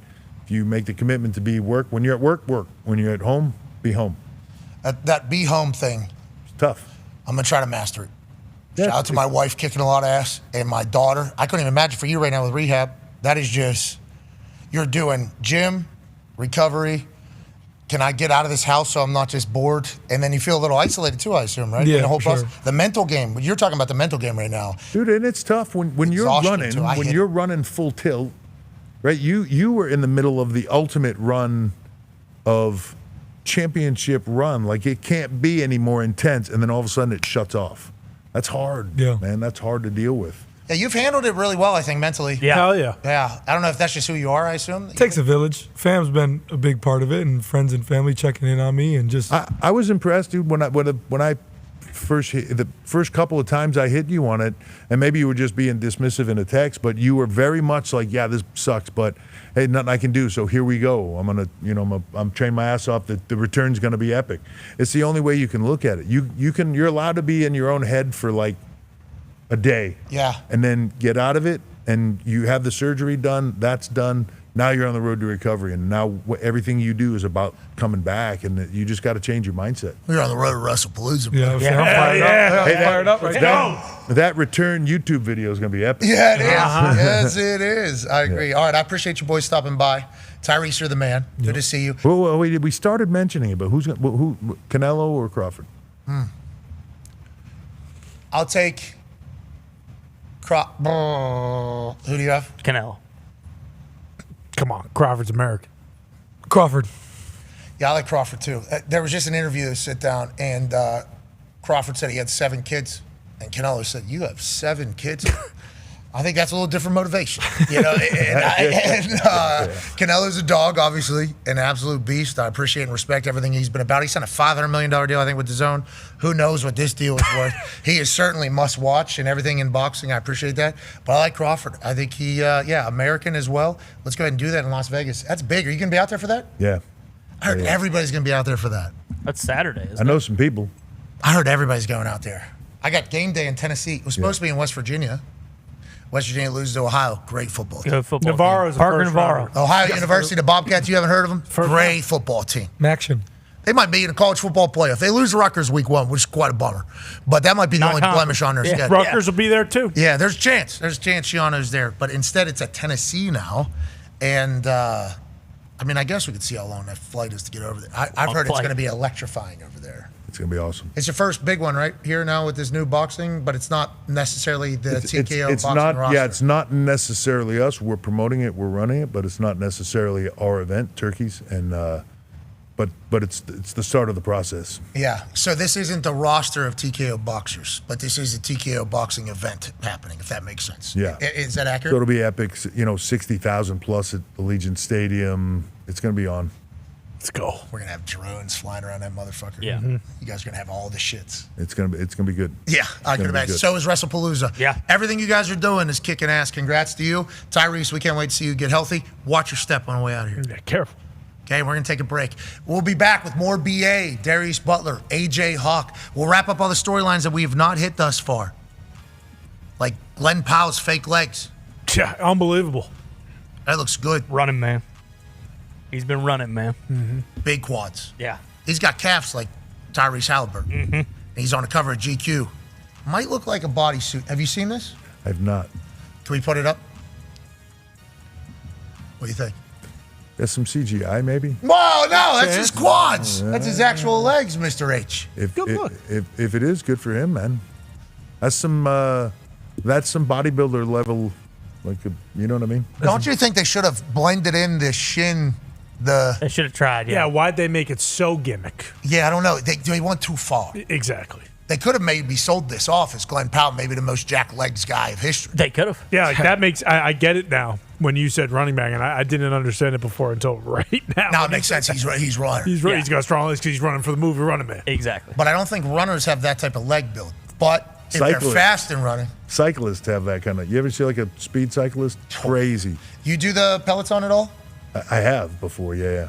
Crazy leg workout. Crazy. Yeah. Stand up and we're doing the whole thing. Mm-hmm. Yeah, it was hard for me. The seat, I could never get over the seat. That thing was uncomfortable. Small. Super uncomfortable. You tried? Yeah, super uncomfortable. You seem way too tall. You just got to relax and breathe into it. I know. Everybody told me, my dad told me, just lean in, dude. I was like, I don't think so. Just push. I'll just stand the whole time and then I'm exhausted. Yep. Mm-hmm. All right, we'll be back on the other side. Good luck. Thank you. Thank you, guys.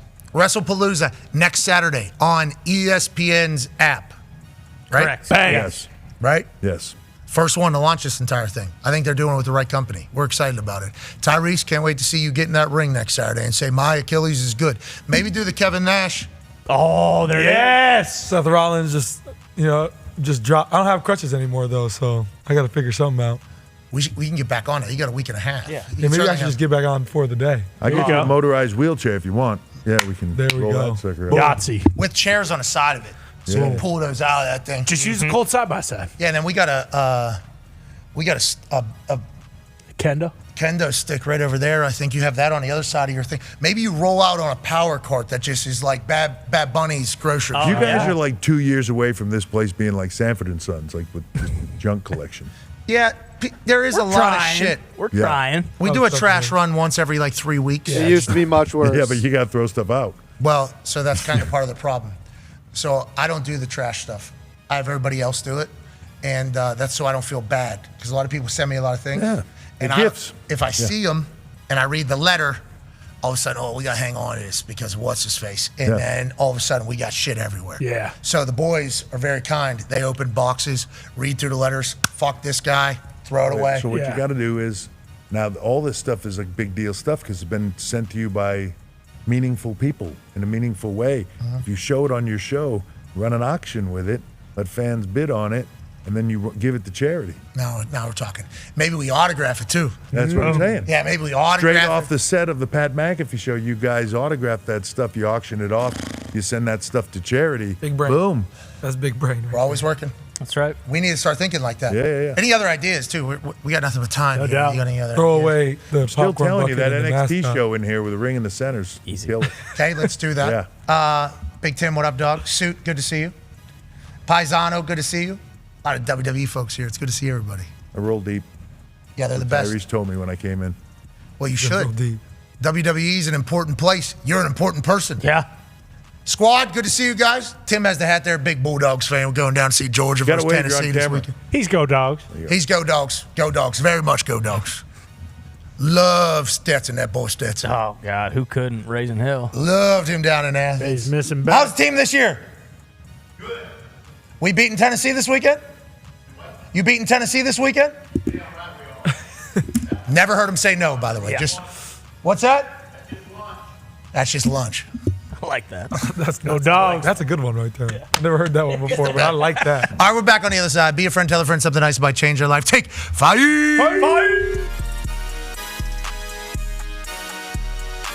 Why don't you let me beat your ass right here, right now? You all want to see The Miz versus Pat McAfee right here, right now?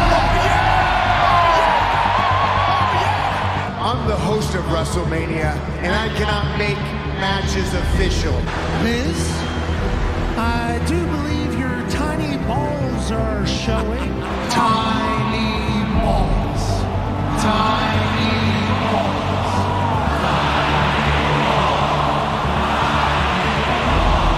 Baby meat as well.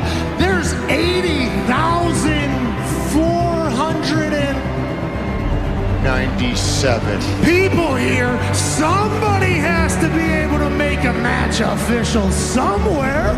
I am the dog father and the host of Wrestlemania, so I feel like I could make that match happen. Right now, we got a ref, we got you, Let's get cracking. I'm out. Let's go. I don't do it.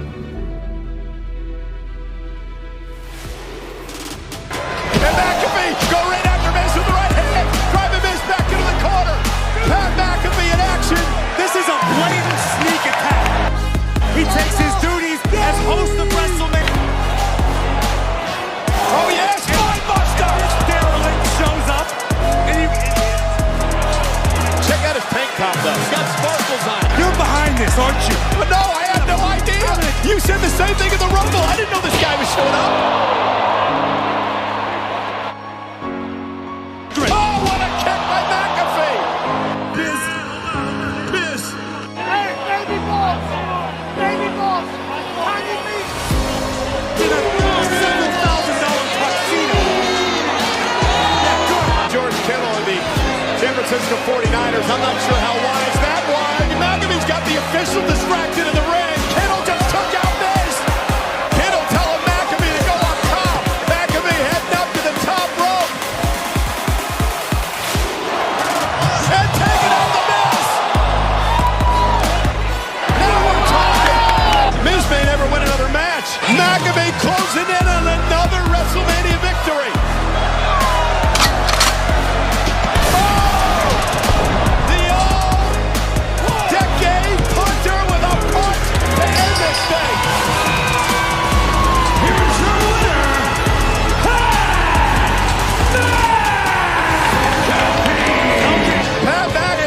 Surprise here tonight at WrestleMania goes Hollywood.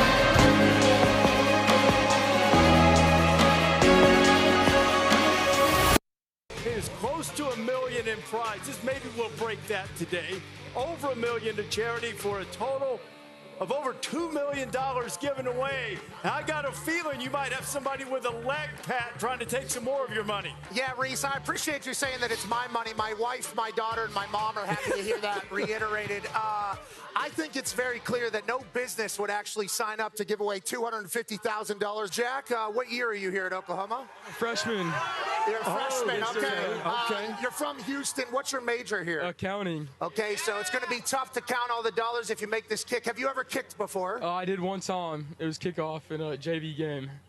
How was it? Was it terrible? Did you kick it out of bounds? It sucked. I like that. He came prepared. Look at this. Guy brought cleats. First Guy ever. brought cleats. What is your mindset as you go? Honestly, I'm clear-minded. I've been listening to a lot of music, so I'm locked in right now. Who are you listening to? Frank Ocean. All right. Why don't we up this to $200,000 to you?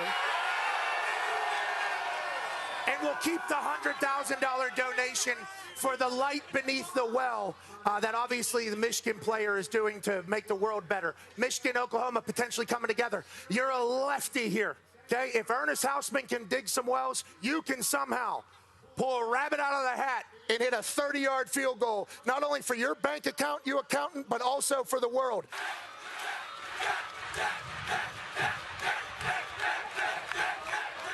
Go on, Jack!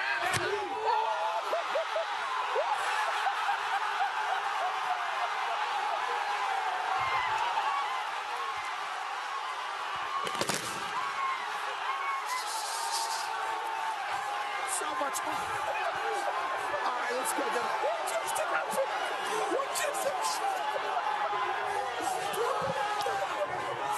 Jack, come here, Jack. Jack. Jack. Oh, shit. Okay. Look at that swing! Unbelievable. Jack, upset of the week. Jack, come here, buddy. The scouting report did not have that going through. Okay, so it was a $100,000 kick. Son of a bitch. It ends up being $200,000 to you, $100 to Ernest Hausman's The Light Beneath the Well, $550,000 in total over the first 2 weeks. Jack, congrats, dude. That was unbelievable. What just happened? I can't believe you hit that.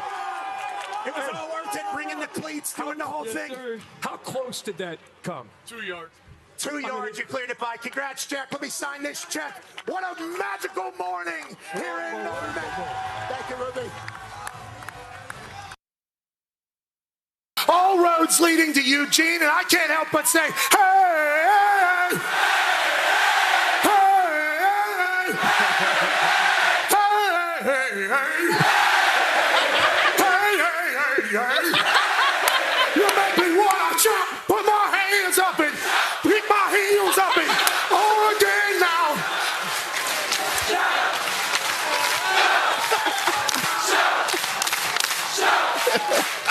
A little bit something now, a little bit something now, a little bit something now, a little bit something now, a little bit something now, a little bit something now, a little bit louder now, a little bit louder now, a little bit louder now, a little bit louder now, a little bit louder now, a little bit louder now, a little bit louder.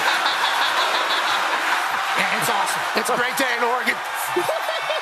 You know, we gonna can it.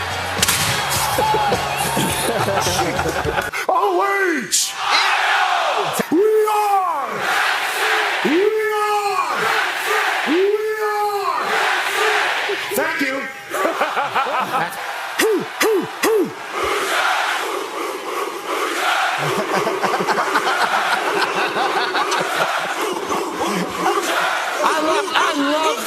Let me go ahead and cock that thing. Boom on. Boom on. Ah, boom. Yeah, hell yeah, hell yeah. Hell yeah, Roughnecks. We got engineers, we got doctors, we got economists. We got real tests that have real implications happening. And all of these sons of said, give me college game day. Instead of studying, I had some questions about coming out here to Berkeley, but after experiencing it, it is very evident that this is one of the best cities in this here United States of America.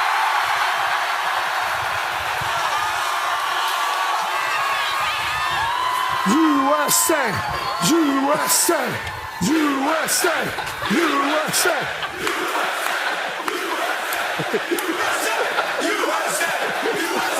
And this represents everything that is great with this country, with our sport. It doesn't matter which way you view the world. It doesn't matter which part of the country you're from. College football runs through our soul. And that is what a celebration today is all about. I am thankful to be here amongst these nerds and future geniuses and future people that are going to run this place. It's an honor to be in Berkeley. It's foggy. I think there's some skunks that died down the street, but this is awesome. There is a crowd of about 30 people moving through the back end of... Hey, let's go! This show stinks, and the fact that you listen, we are very, very thankful for it. McAfee on the line with a gorgeous assist. The all-time leading tackler for the Green Bay Packers, you pig! Damn it! Be a friend, tell a friend something nice could change their life.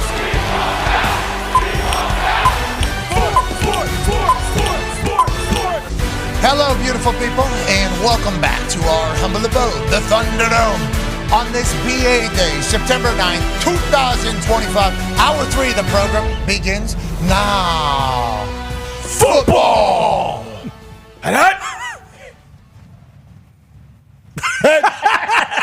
Go ahead. 47 years as a football coach, 27 in the NFL, 20 in college. BA is here. We appreciate you, Super Bowl champion. AJ Hawk, Super Bowl champion, is here. Toxic Table, watchers of Super Bowls at Boston Connor and at Ty Schmitter here. 9-year NFL vet, Darius J. Butler. AFC Championship participant. Hang the banner. Yep. Look, if you guys want to make us feel bad because we're non-players, that's fine. But well, we've been talking as non-coaches to this guy. Yeah, that's a good point. I don't love the position we've been in with this guy. Good point. As non-coaches, all of us kind of has the upper hand. A little bit. Yeah, and I don't love it. Now, to back Ryan Clark here, there are things that D-Butt, AJ, and maybe just D-Butt and AJ will talk about that I don't even know. Just as somebody that has been punter on a team. But there are things that we potentially have seen in locker room or people we know or things that we have heard throughout our time being athletes that is certainly a different perspective than you lame-ass, non-professional athletes could ever have. Yeah, but that, you guys also don't know what it's like to wake up on a Sunday and have to order 5 pizzas and 200 wings and liters of pop. You guys don't know what it takes. And for the record, basically everything I've learned about the game has come from you guys. So essentially, anytime I say anything, it's either from you guys or Michael Lombardi or people that are much smarter than me when it comes to football. So, and if you think about it, that's kind of everything in life. But again, it's just nice to be. Now, to Schrager's point, very much allowed to have his own opinion. Without a doubt. In this entire thing. Sure. So, just kind of cross swords a little bit there. But the position we're currently in, ain't none of us ever coached shit. No. I guess I saw AJ with a whistle. No, AJ's a coach, boys. AJ said it was the other day. So anytime we're asking any coaching thing, he's like, BA literally has a shut the fuck up on us at any moment if he wants, and he has it. And that's why we think it's going to be a great year. Even got 2 fucks out of him during... yeah, that's right. That was sweet. Yeah, we heard that. Today's been a good day. Coach, we asked you in the BS or no BS with BA segment, is Kevin O'Connell one of the top coaches in the NFL already. And you said, yeah, he is. You said it was not bullshit to say that he's one of a top 3 NFL coach. We didn't follow up on that, but I think we should. And we asked you whether or not we could do that if you have a top 3. And you said you could probably put together a top 3 right now if you had to, especially after a week 1 of an NFL season. Who are the top 3 coaches you think in the NFL? Kevin O'Connell is one of them? Kevin O'Connell, and I got to stay with my contemporary Andy Reid. Okay. I mean, he's been in so many championships and Super Bowls. I mean, unbelievable play caller, unbelievable innovator. And I'm gonna put a young guy, Nick Sirianni, who I've got a lot of respect for. Okay, so nobody with a microphone in front of them would have put Nick Sirianni on any coaching list last year. Okay, other than us maybe. He gets murdered. This guy gets murdered a lot. Yep. He's in Philadelphia, so that's going to come with it, I think. That's how the Johns operate. They are going to be a hostile fan base, a passionate fan base. You're going to hear it. The way he went about doing things was not like cookie cutter as a coach. He talked some shit. He did his thing. He wins the Super Bowl. You think everybody's on board with him? And why do you like him as a coach? Because he adjusted. He saw I had to make some changes. And he revamped his staff, and they go win a Super Bowl. And Jalen Hurts is playing lights out.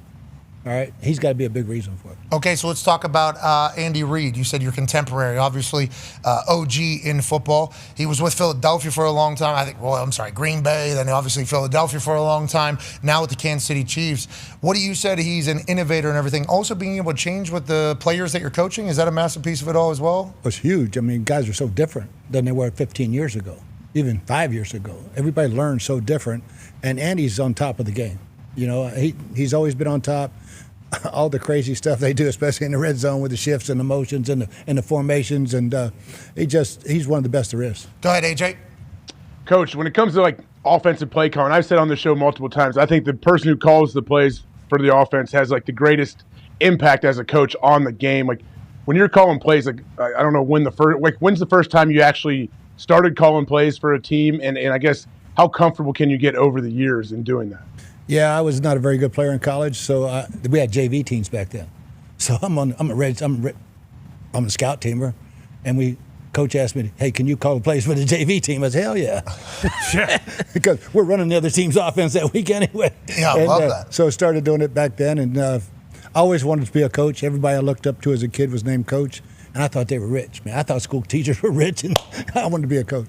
Can you be a top coach in the NFL without being a play caller? Totally. Yeah. Okay. Sirianni's not play caller. Yeah. Well, sorry, without like ever play calling, like because like as I'm a Patriots fan, Mike Vrabel, not a play caller. Like you think of teams like MCDC, the Lions, who are now possibly on the precipice of having like an in between year. Like is it possible? Yeah.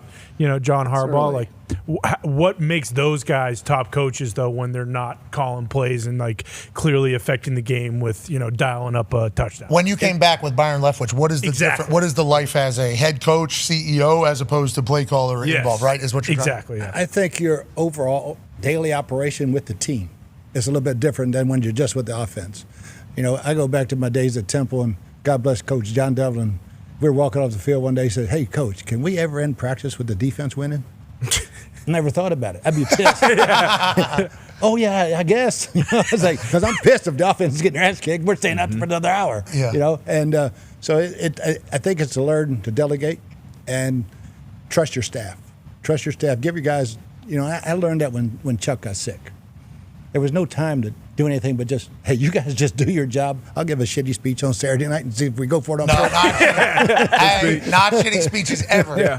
Not shitty speeches ever. And you choosing to go for it was always a good time. But I cut you off there. You're about to say something, I believe. I think that's what it is for the guys who are more managers. Like culture guys? Yeah, you're building the culture in your locker room. And you got to have a great feeling for the heartbeat of your locker room. There's more fun in calling plays because you're in it. Yeah. You're in it, and I did it forever. And once I retired, I didn't want to do that anymore. But I had somebody trained and was ready to roll. And so I think you're a better overall head coach when you're not specifically on one side of the ball. But if you are, you got to have a great game manager in your ear, guys. Hey, it's timeout time. It's this time. It's that time. Hey, coach, we're in this situation. This is what you want to do. Okay, because you've already prepared for all that. Yeah. And I go back with Andrew as a rookie, and I think we're getting ready to play the the Vikings, and the week before Jaguars and Vikings, they score. There's 28 seconds left, and Chuck says, "What are we going to do in this situation?" So we practiced it. We walked through it twice, and lo and behold, they score with 30 seconds left. Andrew's running on the field. I know the play. Yeah. I know the play. Yeah. 66 in, get alert down, timeout, and boom, same thing, kills it. Adam comes out, kicks field goal, we win the game. Hell yeah. Love that. I was hoping that's how that ended. I didn't remember the exact. Yeah. But I'm happy we did win that one. And, That was so you put them in those situations over and over, and you've got guys looking up these situations that happen throughout the entire league that week. What's the craziest shit you saw? What are we going to do in that situation? So you prepare them for it. I think you as a head coach was great, by the way. We got a chance to see the interim head coach. I don't know if anybody else could have handled it. Your resume was respected, but the fact that you also were a shit talker to the defense. Yes. You had a relationship with the defense already. Oh, yeah. He missed the Black Sox Day, I think. You weren't there yet. Nope. That was early in the season, right? Right after maybe the first week of training camp. This was the greatest. And Andrew lights up the defense. I wore all black. And defense is in, all the DBs are circling. And like Gerard Power says, "Coach, what's up to black?" I said, "I'm going to the funeral." "Whose?" "Y'all's. Andrew killed you motherfuckers." He kept walking in. Always. It looked like, it legitimately looked like he was wearing like an Italian, just all black. Sure. As clearly different, And just this is the motherfucking defensive funeral day.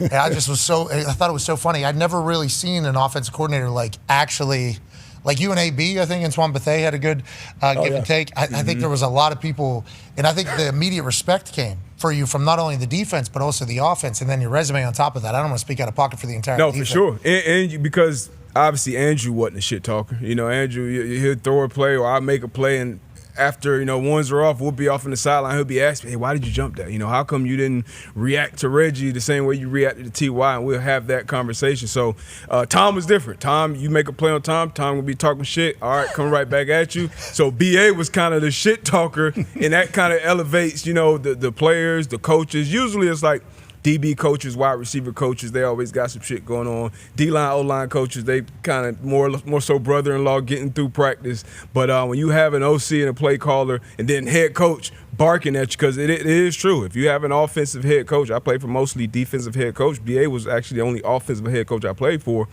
Like, it is based around how that offense is doing. Like, oh, we had a shitty practice today. We looking at each other like, damn, we were executing. They were flying around. And that's really the mindset. So I'll be intrigued on how quarterbacks view that and how people I know you said Tom felt differently when you became his head coach, but that's a big deal, I think. What was the example you said about Tom? It was like maybe fourth and short you're going for it, or at the end you're doing something. There was a little bit of defense. It was like right at the end of the half, and it's like, we got the lead. We're getting the ball.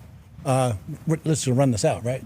Hell no, bro. We got 2 timeouts in 58 seconds. We're getting points. Yeah, well, and that's not just the only time you think about that end of half. Obviously, there's the legendary Arizona Cardinals Chicago Bears game that we pulled up the footage from earlier. AJ, I don't know if you remember this or not, 42-23. He was interviewed for the Chicago Bears job. Did not get the Chicago Bears job. Got the Arizona Cardinals job. They're up 19 with under 3 minutes left. We're taking shots. We're going for it. The commentator actually, for that first play goes, "Go ahead, play it." Oh, they're throwing.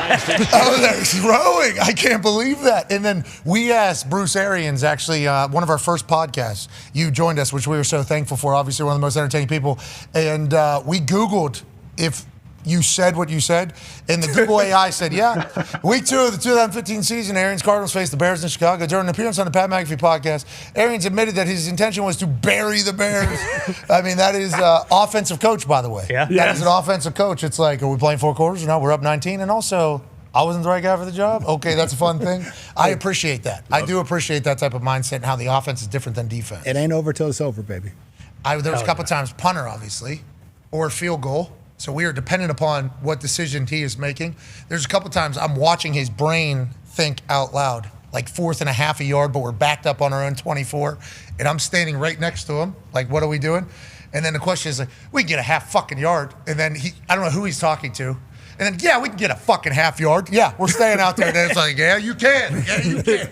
All of a sudden now, we don't pick that up. There's a lot of people upset. But I think doing that you build a lot of faith from the boys. It's like, hey, this guy believes in us. It always felt like the team thought you were in the game just as much as they were. And I think that was a huge piece of your leadership. I don't know if you've heard that before, but I think that is as somebody that just observed a lot, I think the feeling that the team had about you almost being in the game with them was a massive part of it. So I don't know how often you've heard that, but I think that is a big deal. Yeah, that shit talking has always been a part of me forever. But when I was with Pittsburgh, now we had some doozies in training camp. Me and Larry Foote, who's now defensive coordinator for the Bucs, and Keith Butler was the defensive linebacker coach.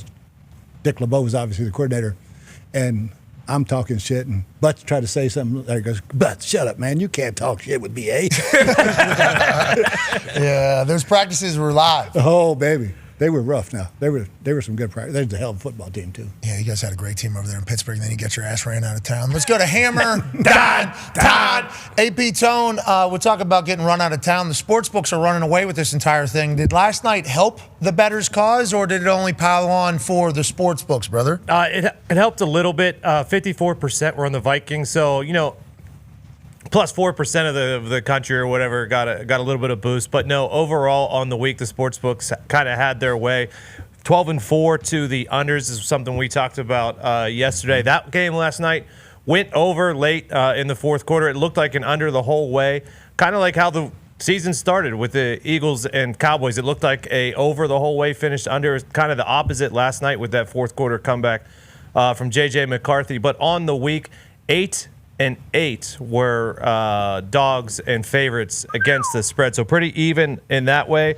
But the unders kind of dominated the week. AJ, that means defense is ahead? Is that what we think, AJ Hawk, if we hear that the unders dominated? Or maybe the sports books were just predicting too much for these offenses? Yeah, I don't know. It's early in the year. That's the old cliche things. The defense is ahead because defense is true. Hey, even if I don't know what I'm doing, I go try to tackle the guy with the ball. Offense has a lot more complex situations they're trying to work out. So maybe, but I don't know. It's the NFL. They're all good. Also, we're back to a much more style of football. I like that. I like that. Yeah, I do too. Coming back. Philadelphia Eagles win, so now everybody knows you can win a Super Bowl playing like that. Is that something that radiates through the rest of the league? Monkey see, monkey do out here? It's a copycat league. Always has been. It's always been cyclical that way. But not everybody has Saquon and Jalen, and that offensive line. Yeah, the O-line. O-line, D-line, Howie. Yeah. But you watched it last night. We talked about it. When the Bears were running and hammering that ball, all of a sudden they're running up and down the field scoring. All of a sudden Minnesota starts running the ball. JJ's a player now. It's the biggest friend a young quarterback can have is a running game. Well, how about the risk it and the biscuit, though? Don't we need a little bit more? Gotta have that, bro. Yeah, we gotta have the risk. Gotta have the biscuits. Got to. Something you gotta have in this world. Always. You can't live without chunk plays.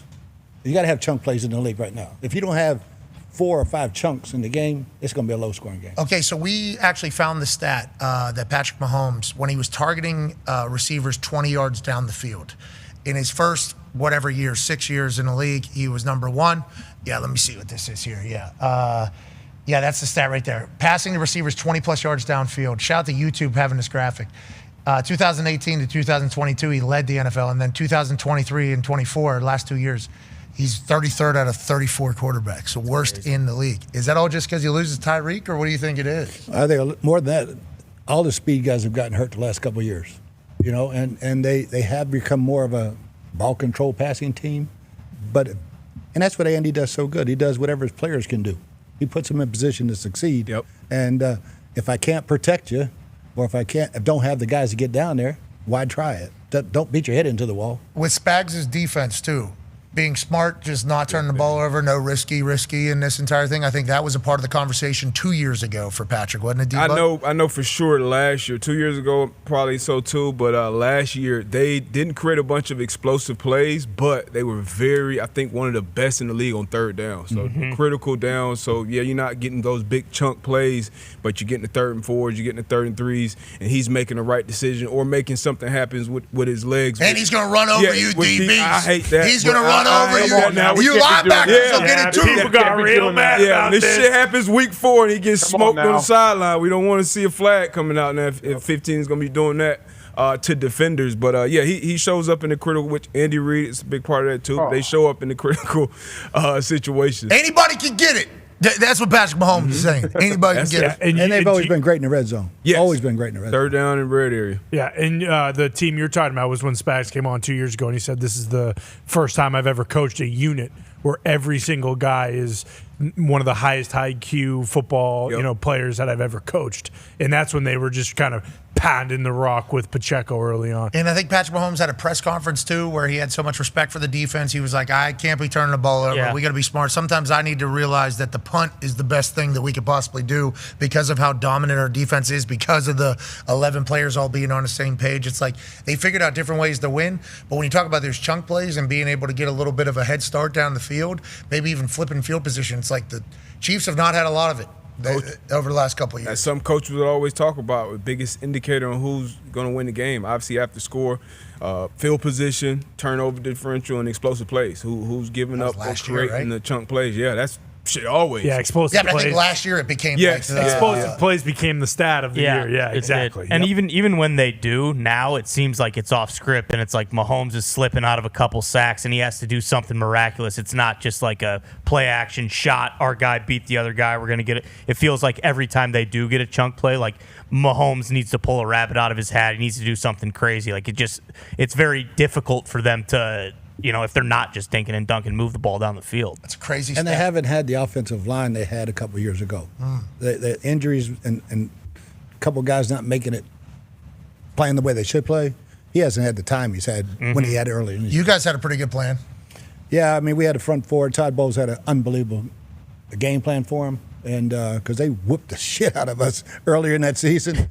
We're playing a bunch of man-to-man, and I think Tyreek had 200 that year. And so, okay, we ain't fixed it. We'll fix this. But, we put Vita and Sue out wide, put JPP and Shaq inside, and they just crushed the pocket, and they go chase Patrick all over the damn field. Feel smart. Genius. Just do that every time. And we talking all this stuff about the Chiefs. They were just in the Super Bowl. They were in the Super Bowl. They won the Super Bowl the year before that. Won the year before that. You said hosted 7 straight AFC championships. Yeah. And they start off 0-1, and we're sitting here like, oh man, it's all. Not me.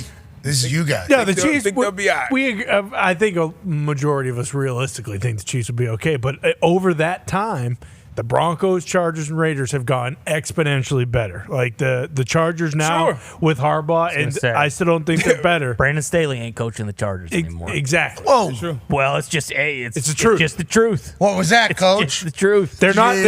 When Brandon Staley Shots fired. When Brandon Staley, when we had Tom Telesco on one time, when Brandon Staley was the head coach, and he talked about how the Charger style of football with Mike Williams and Keenan Allen it's high, Fun. scoring, it's fun, it's look at this is cool, and that was actually their, and I'm not saying the cool part was actually their mentality, but the style of explosive plays with those guys was real. And now with Harbaugh, it's more, hey, I'm going to punch you in the fucking mouth with Joe Alt and Rashawn Slater and Khalil Mack, and Herbert's going to hand the ball off 30 times a game instead of him throwing it 55 times a game like Anthony fucking Lynn was having him doing early on before he ended up getting fired, going to Detroit and then getting fired. But again, the Chargers are better, and the Chiefs. Great running back. The Chiefs O-line, to BA's point about their O-line, their best player, their Hall of Famer, who got them to the Super Bowl, people were saying, was Joe Thuney. And they traded him away after Joe Thuney went left guard to left tackle. But to the O-line point, Josh Simmons also looked fucking awesome. I still believe the Chiefs is still the Chiefs. But we have seen that when the Chiefs don't do good is when they don't have a good offensive line.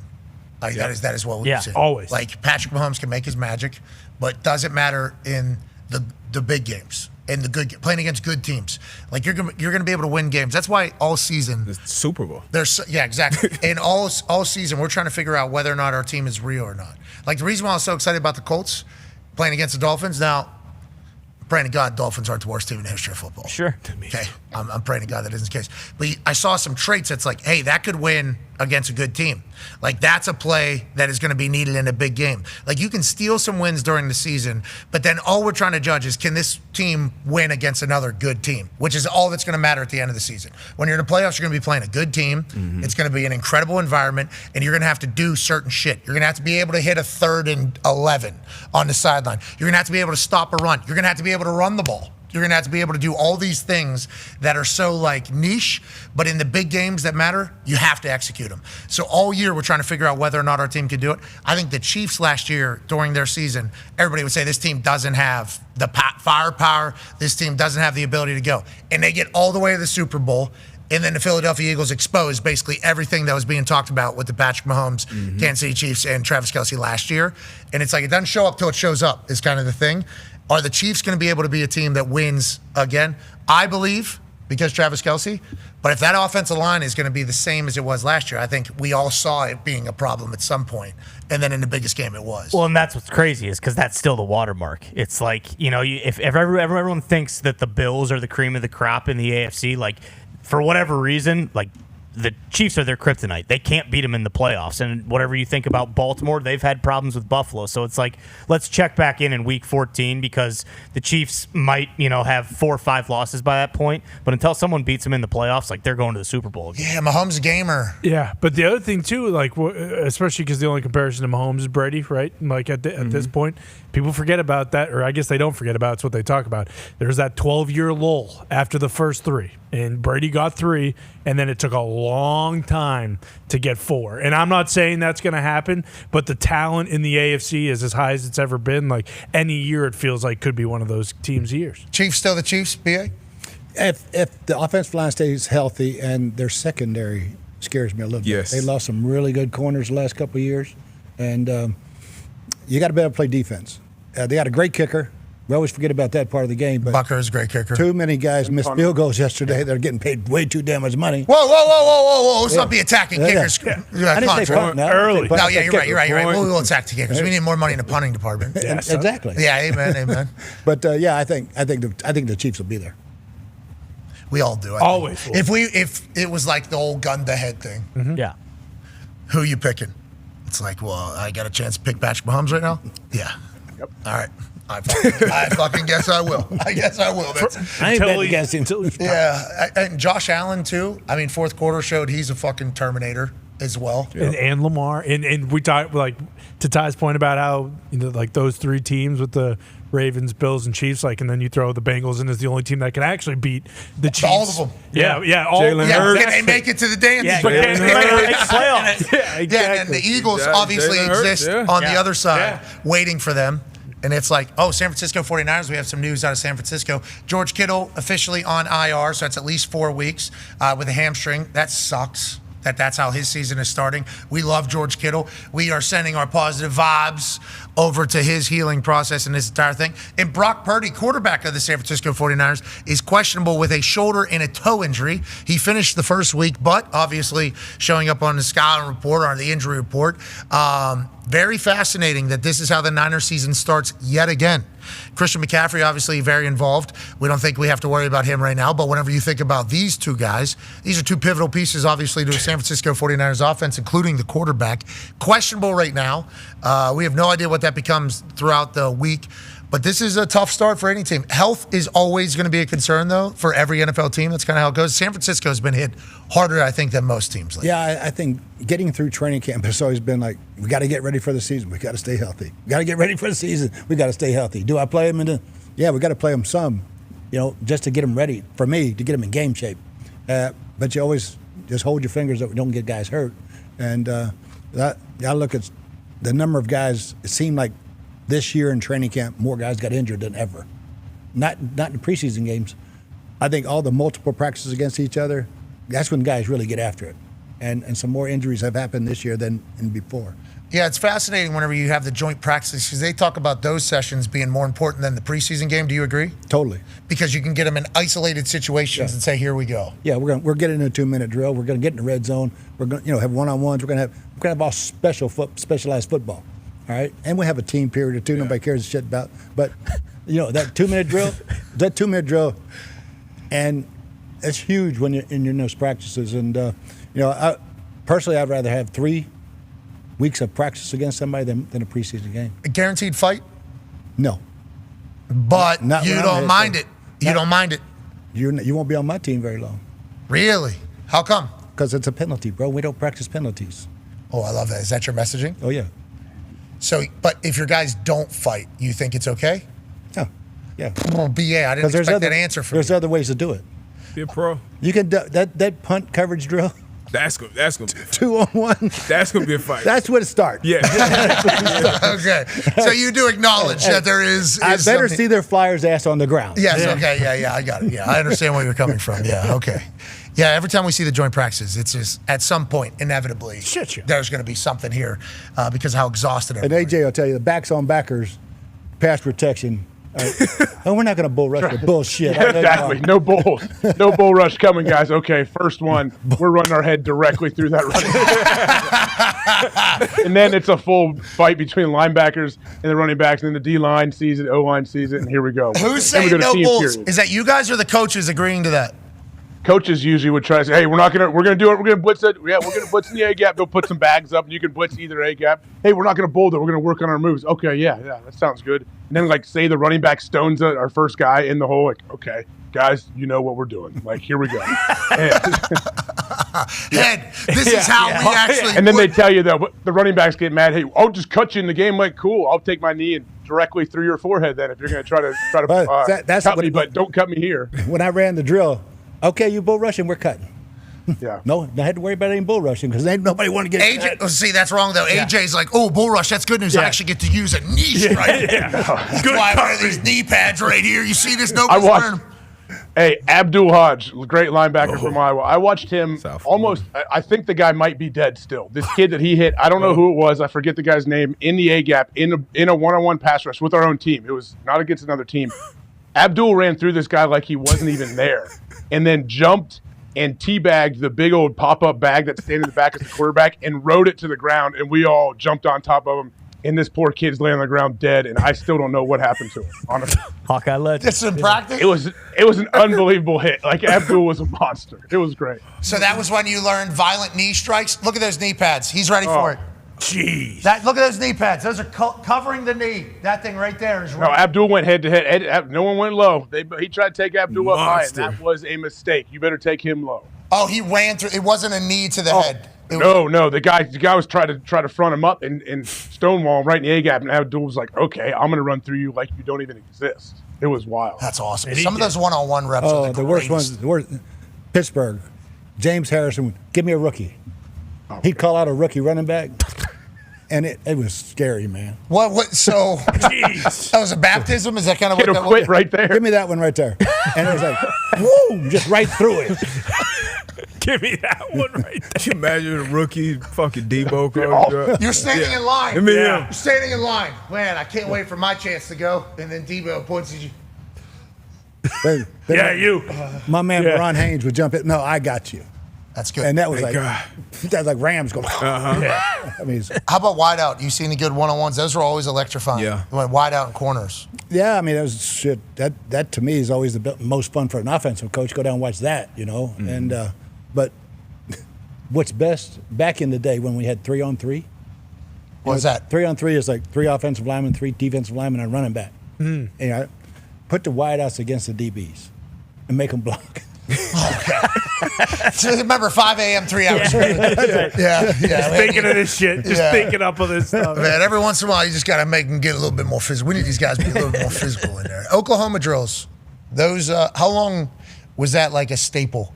Oh, God, that's how you started training camp every year. How long, though? How many years do you think? How many decades?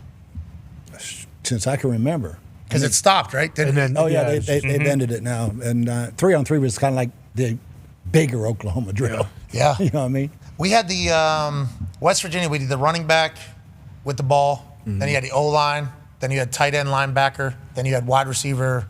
Yeah, like the gauntlet. Yeah, it's like the gauntlet. We know this. We see the Saquon clip. Yes. From Penn State where he does the entire thing. Like that's a form. I feel like of like an extended Oklahoma drill.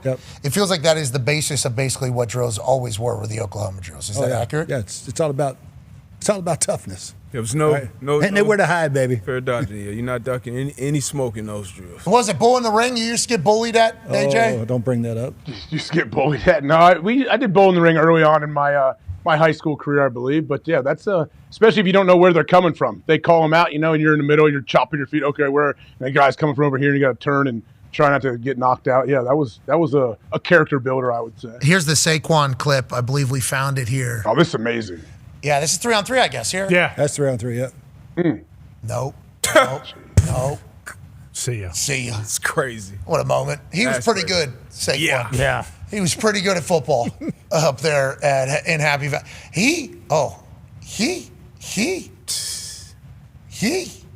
Place goes crazy. That's crazy. Such good team building moments. All right, Coach BA, we appreciate the hell out of you, man. Oh, man. What a great day today. Awesome day. I know you had questions for Triple H. We'll get that for next time. For sure. Yeah, Boom. sure. We'll get to the bottom of it. Well, did you hear that? Sure, that was pretty quick. Well, that was I can't wait to hear what he has. He was for talking about how excited he was for WrestleFest. Yeah. Break. He said, Wrestle Palooza. Palooza, baby. Palooza. I got that part down right. Yeah. D-Bud had questions as well. I did. Sorry. I got him in after the show. Yeah. Just peppering him. Huge like AJ Lee guy. Yeah. big Had no AJ. idea. Yeah. AJ Lee, CM Punk back. Yeah. Let's go. Yeah. It's gonna be great. Wrestle Palooza. Usos Palooza, back. baby. Hey, Tone, what are you betting on tonight? That's a great question. All right. Nothing, to be honest with you. Are the San Francisco Giants playing tonight? Yeah, If they are. yeah. I'm betting on When them. football, Yeah, they'll beat the shit out of the D-backs tonight. Robbie Ray's on the bump. Who's that? They're hot right now? He's a lefty. No he clue. can deal. Their dugouts hot. Bobby. What do you mean their dugouts hot? What is it? Drew? What's his name? I don't know what his last name is. I think he's like a platoon guy, but he's an absolute psychopath coming and just barking in guys' faces. What's happening? I don't know what you're referring to. This is this mad dog on the Giants right now. Pull it up, Bruce. Who maybe is a big part of why they've been so hot lately. Barking at guys like crazy in the dugout, having guys like grab his throat and stuff. He's a madman. We got a vibes guy? Yeah. Yeah, here we go. This is awesome. Yeah, there we go. We got eye black. Yeah. So hold on. Who is this guy? This guy's awesome. Does he play?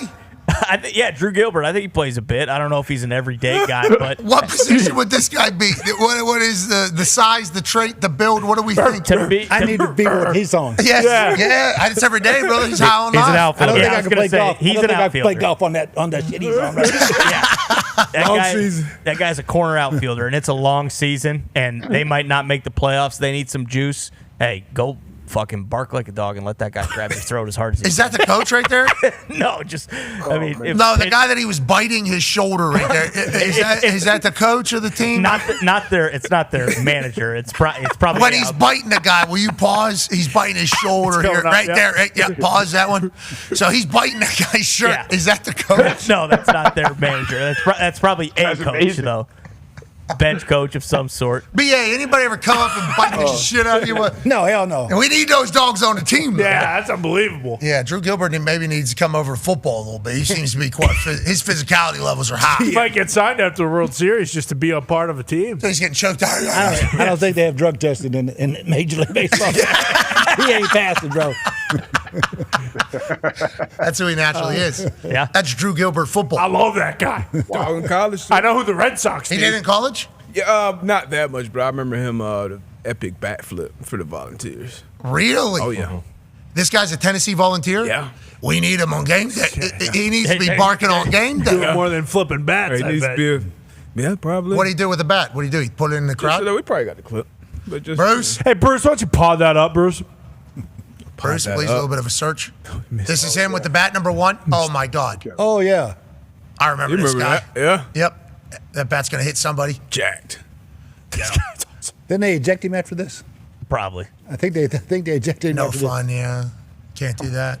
All right, Drew Gilbert's one of my new favorite baseball players. Yep. Athletes, I think. When's he making? Yeah, I agree. Put him in all sport. I don't know why I'm just kind of locking him into baseball. One of my new favorite athletes, Drew Gilbert. What He needs to come over the ropes at Palooza. Boom. Great idea. Bruce, good booking. You're not just coaching ball anymore, brother. No, he doesn't need to go over the ropes. He needs to gnaw through the ropes. Yeah. Because he's a biter, it looks like. Yeah, you're right. Drew Gilbert needs to be in Palooza. Maybe call it Pedruza now that I think about it. That's a good idea. This guy's the Miz on the San Francisco Giants. Yeah. Like the Miz was in the real world. The Miz, but a good athlete. Yeah, don't do that to Drew. Jesus. A lot of heat. Tanner Orlovsky got killed today. I'd assume Drew Gilbert pretty good at golf. This guy scratch. Yeah, Drew's probably He's got great won a swing. game in the last 3 years. All right. Yeah, and Drew can hit a curveball. Miz did not deserve any of this. He didn't shoot his age though. Who? Drew. I don't think so. Have you? Yes, Sunday. In the member. What'd you shoot? 72. Wow. My man Nick DeFabio and I won the member by 10 strokes. Lost in the shootout. Won by 10 strokes? In our flight, yeah. And then you lose in a shootout to who? The young kid got a stroke, got a birdie. Damn. Got a stroke, got a birdie. I like that. Yeah. Yeah, young kid, younger than us, got a stroke. And then another guy makes like a 40-footer, so we were out. First time shooting your age? Fourth, okay. Damn. Good shit. What ages did you shoot your age? 71 and 72. Nice. This guy won member guest. Club championship. Down at the club. Club championship, too. No big deal. Got his own parking lot now. Got his own parking lot or parking spot. AJ, right up there in the front. AJ, how's your golf game? You still hustling everybody in Ohio? You know, I can play well and shoot 83, and I can shoot 105. Like that's kind of my game. How were you at the American Century? Pretty good. I never really put it together like I would like to be honest with you. I was very positive. I felt like I needed. Hey, next shot's going to be my best shot, and I said that for 3 straight days. Was this your worst year? No, not my worst year, but just. I had pretty high hopes for myself. I think I finished like 40-something. I should have played better. Of course, top 50. I think one of the most nervous I ever been, the Phoenix Open, down by the driving range. Tiger's on my left and Gary Woodland's on my right. I'm like, whoa. What are you doing? You're golfing? I'm playing in the Pro-Am. Yeah. Okay. So, it's like at 16, there's 100,000 people in that thing Wednesdays. And they're booing the shit out of you. I got booed like 3 times and cheered 3 times. How'd you hit it? Hit the green 3 times and then hit one straight in the cactus the last time. I ain't going back now. No, you got to go beat it. Oh. I showed up at that thing, had no idea what I signed up for. Par 3 challenge on the Pro-Am day. Oh, yeah. I'd know it. We were at Radio Row down the road. Once again, utilizing the local vitamins. Rather great laws out there in Arizona. We all agree. And I said, yeah, sure, I'll do the thing, the Par 3 thing. And I didn't know what I was walking into. Oh, the shot of glory. That's something. That's fun. I was way too high to be there, I think. And I walked in there. We all did. And we're like, holy shit. Oh, yeah. This is the greatest. Is this the greatest hole of all time? And then I was told I'm hitting in there. I'm like, oh, okay. I was the only one that didn't play the Pro-Am. So everybody had played all day. I'm straight out of Radio Row. Oh, tough spot. On cloud 50. I'm 20 minutes from Radio Row to in the middle of that whole thing. Sore from pickleball. And I'm just, we played pickleball the entire night. Arizona's the greatest. The house we stayed at had a lit up pickleball course in the back. It was awesome. We did. We did that the entire time. So I'm just sitting in there. JJ Watt's got hockey stick golf clubs. You remember these? These golf clubs are way too fucking big. I didn't have clubs. Everybody else did. And I duff it up close. Miz blades one off the green. Duffed it because the guy rapping was, Kelly James music. Yeah, you know, so talking in your backswing. Yeah, talking so in your backswing good, about so talented. personal things. Yeah, but I didn't hit into the cactus. But I think you have to go back there and defeat that. Have to. If that's I've got an epic shot of glory day. Yeah. We need to get that video sometime. But did you hit all in one? I even got my man Kelly to I got nothing, coach. Okay. So it was like we teed off at 8. Ron Schertz, who owns a Nexus, he always puts on the Pro-Am. So I'm playing with Schertzy, and we're done at like 12. A shot of glory is at 4 o'clock. I'm hammered. I have no why I still have golf shoes on, but I still have my golf shoes on, no clubs. And my daughter-in-law and her friend, Jake, my son, say, do not let him fall. So they got me in both arms, 2 really good-looking girls. And I said, baby, you play golf? She said, yeah. I said, tee it up about this high, because I ain't bending over. Please help. So Reggie Bush, Michael Phelps, Elway, about 5 of us threw $100 down. All right. I look in this bag, grab a 7-iron, pull it out. I shove my back up over there because I'm going to try to cut this bitch. Oh, we're shaping this. Like, yeah, of course. Like, 12 feet. Wow. Legend. Did a shot of Casamigos, threw that bitch down, put my hands up, walked out. I got 2 people to walk me out there. Oh, yeah. Get that money. Wait to see this video. Yeah, we need to find that. That's amazing. That's a really good time over there. They do it well. That is not Bob Parsons' course. No, it's not. But it is certainly an incredible tournament. Are you sure? The waste No, management. it's not. No. Yeah. Are you sure, man? TPC Scottsdale's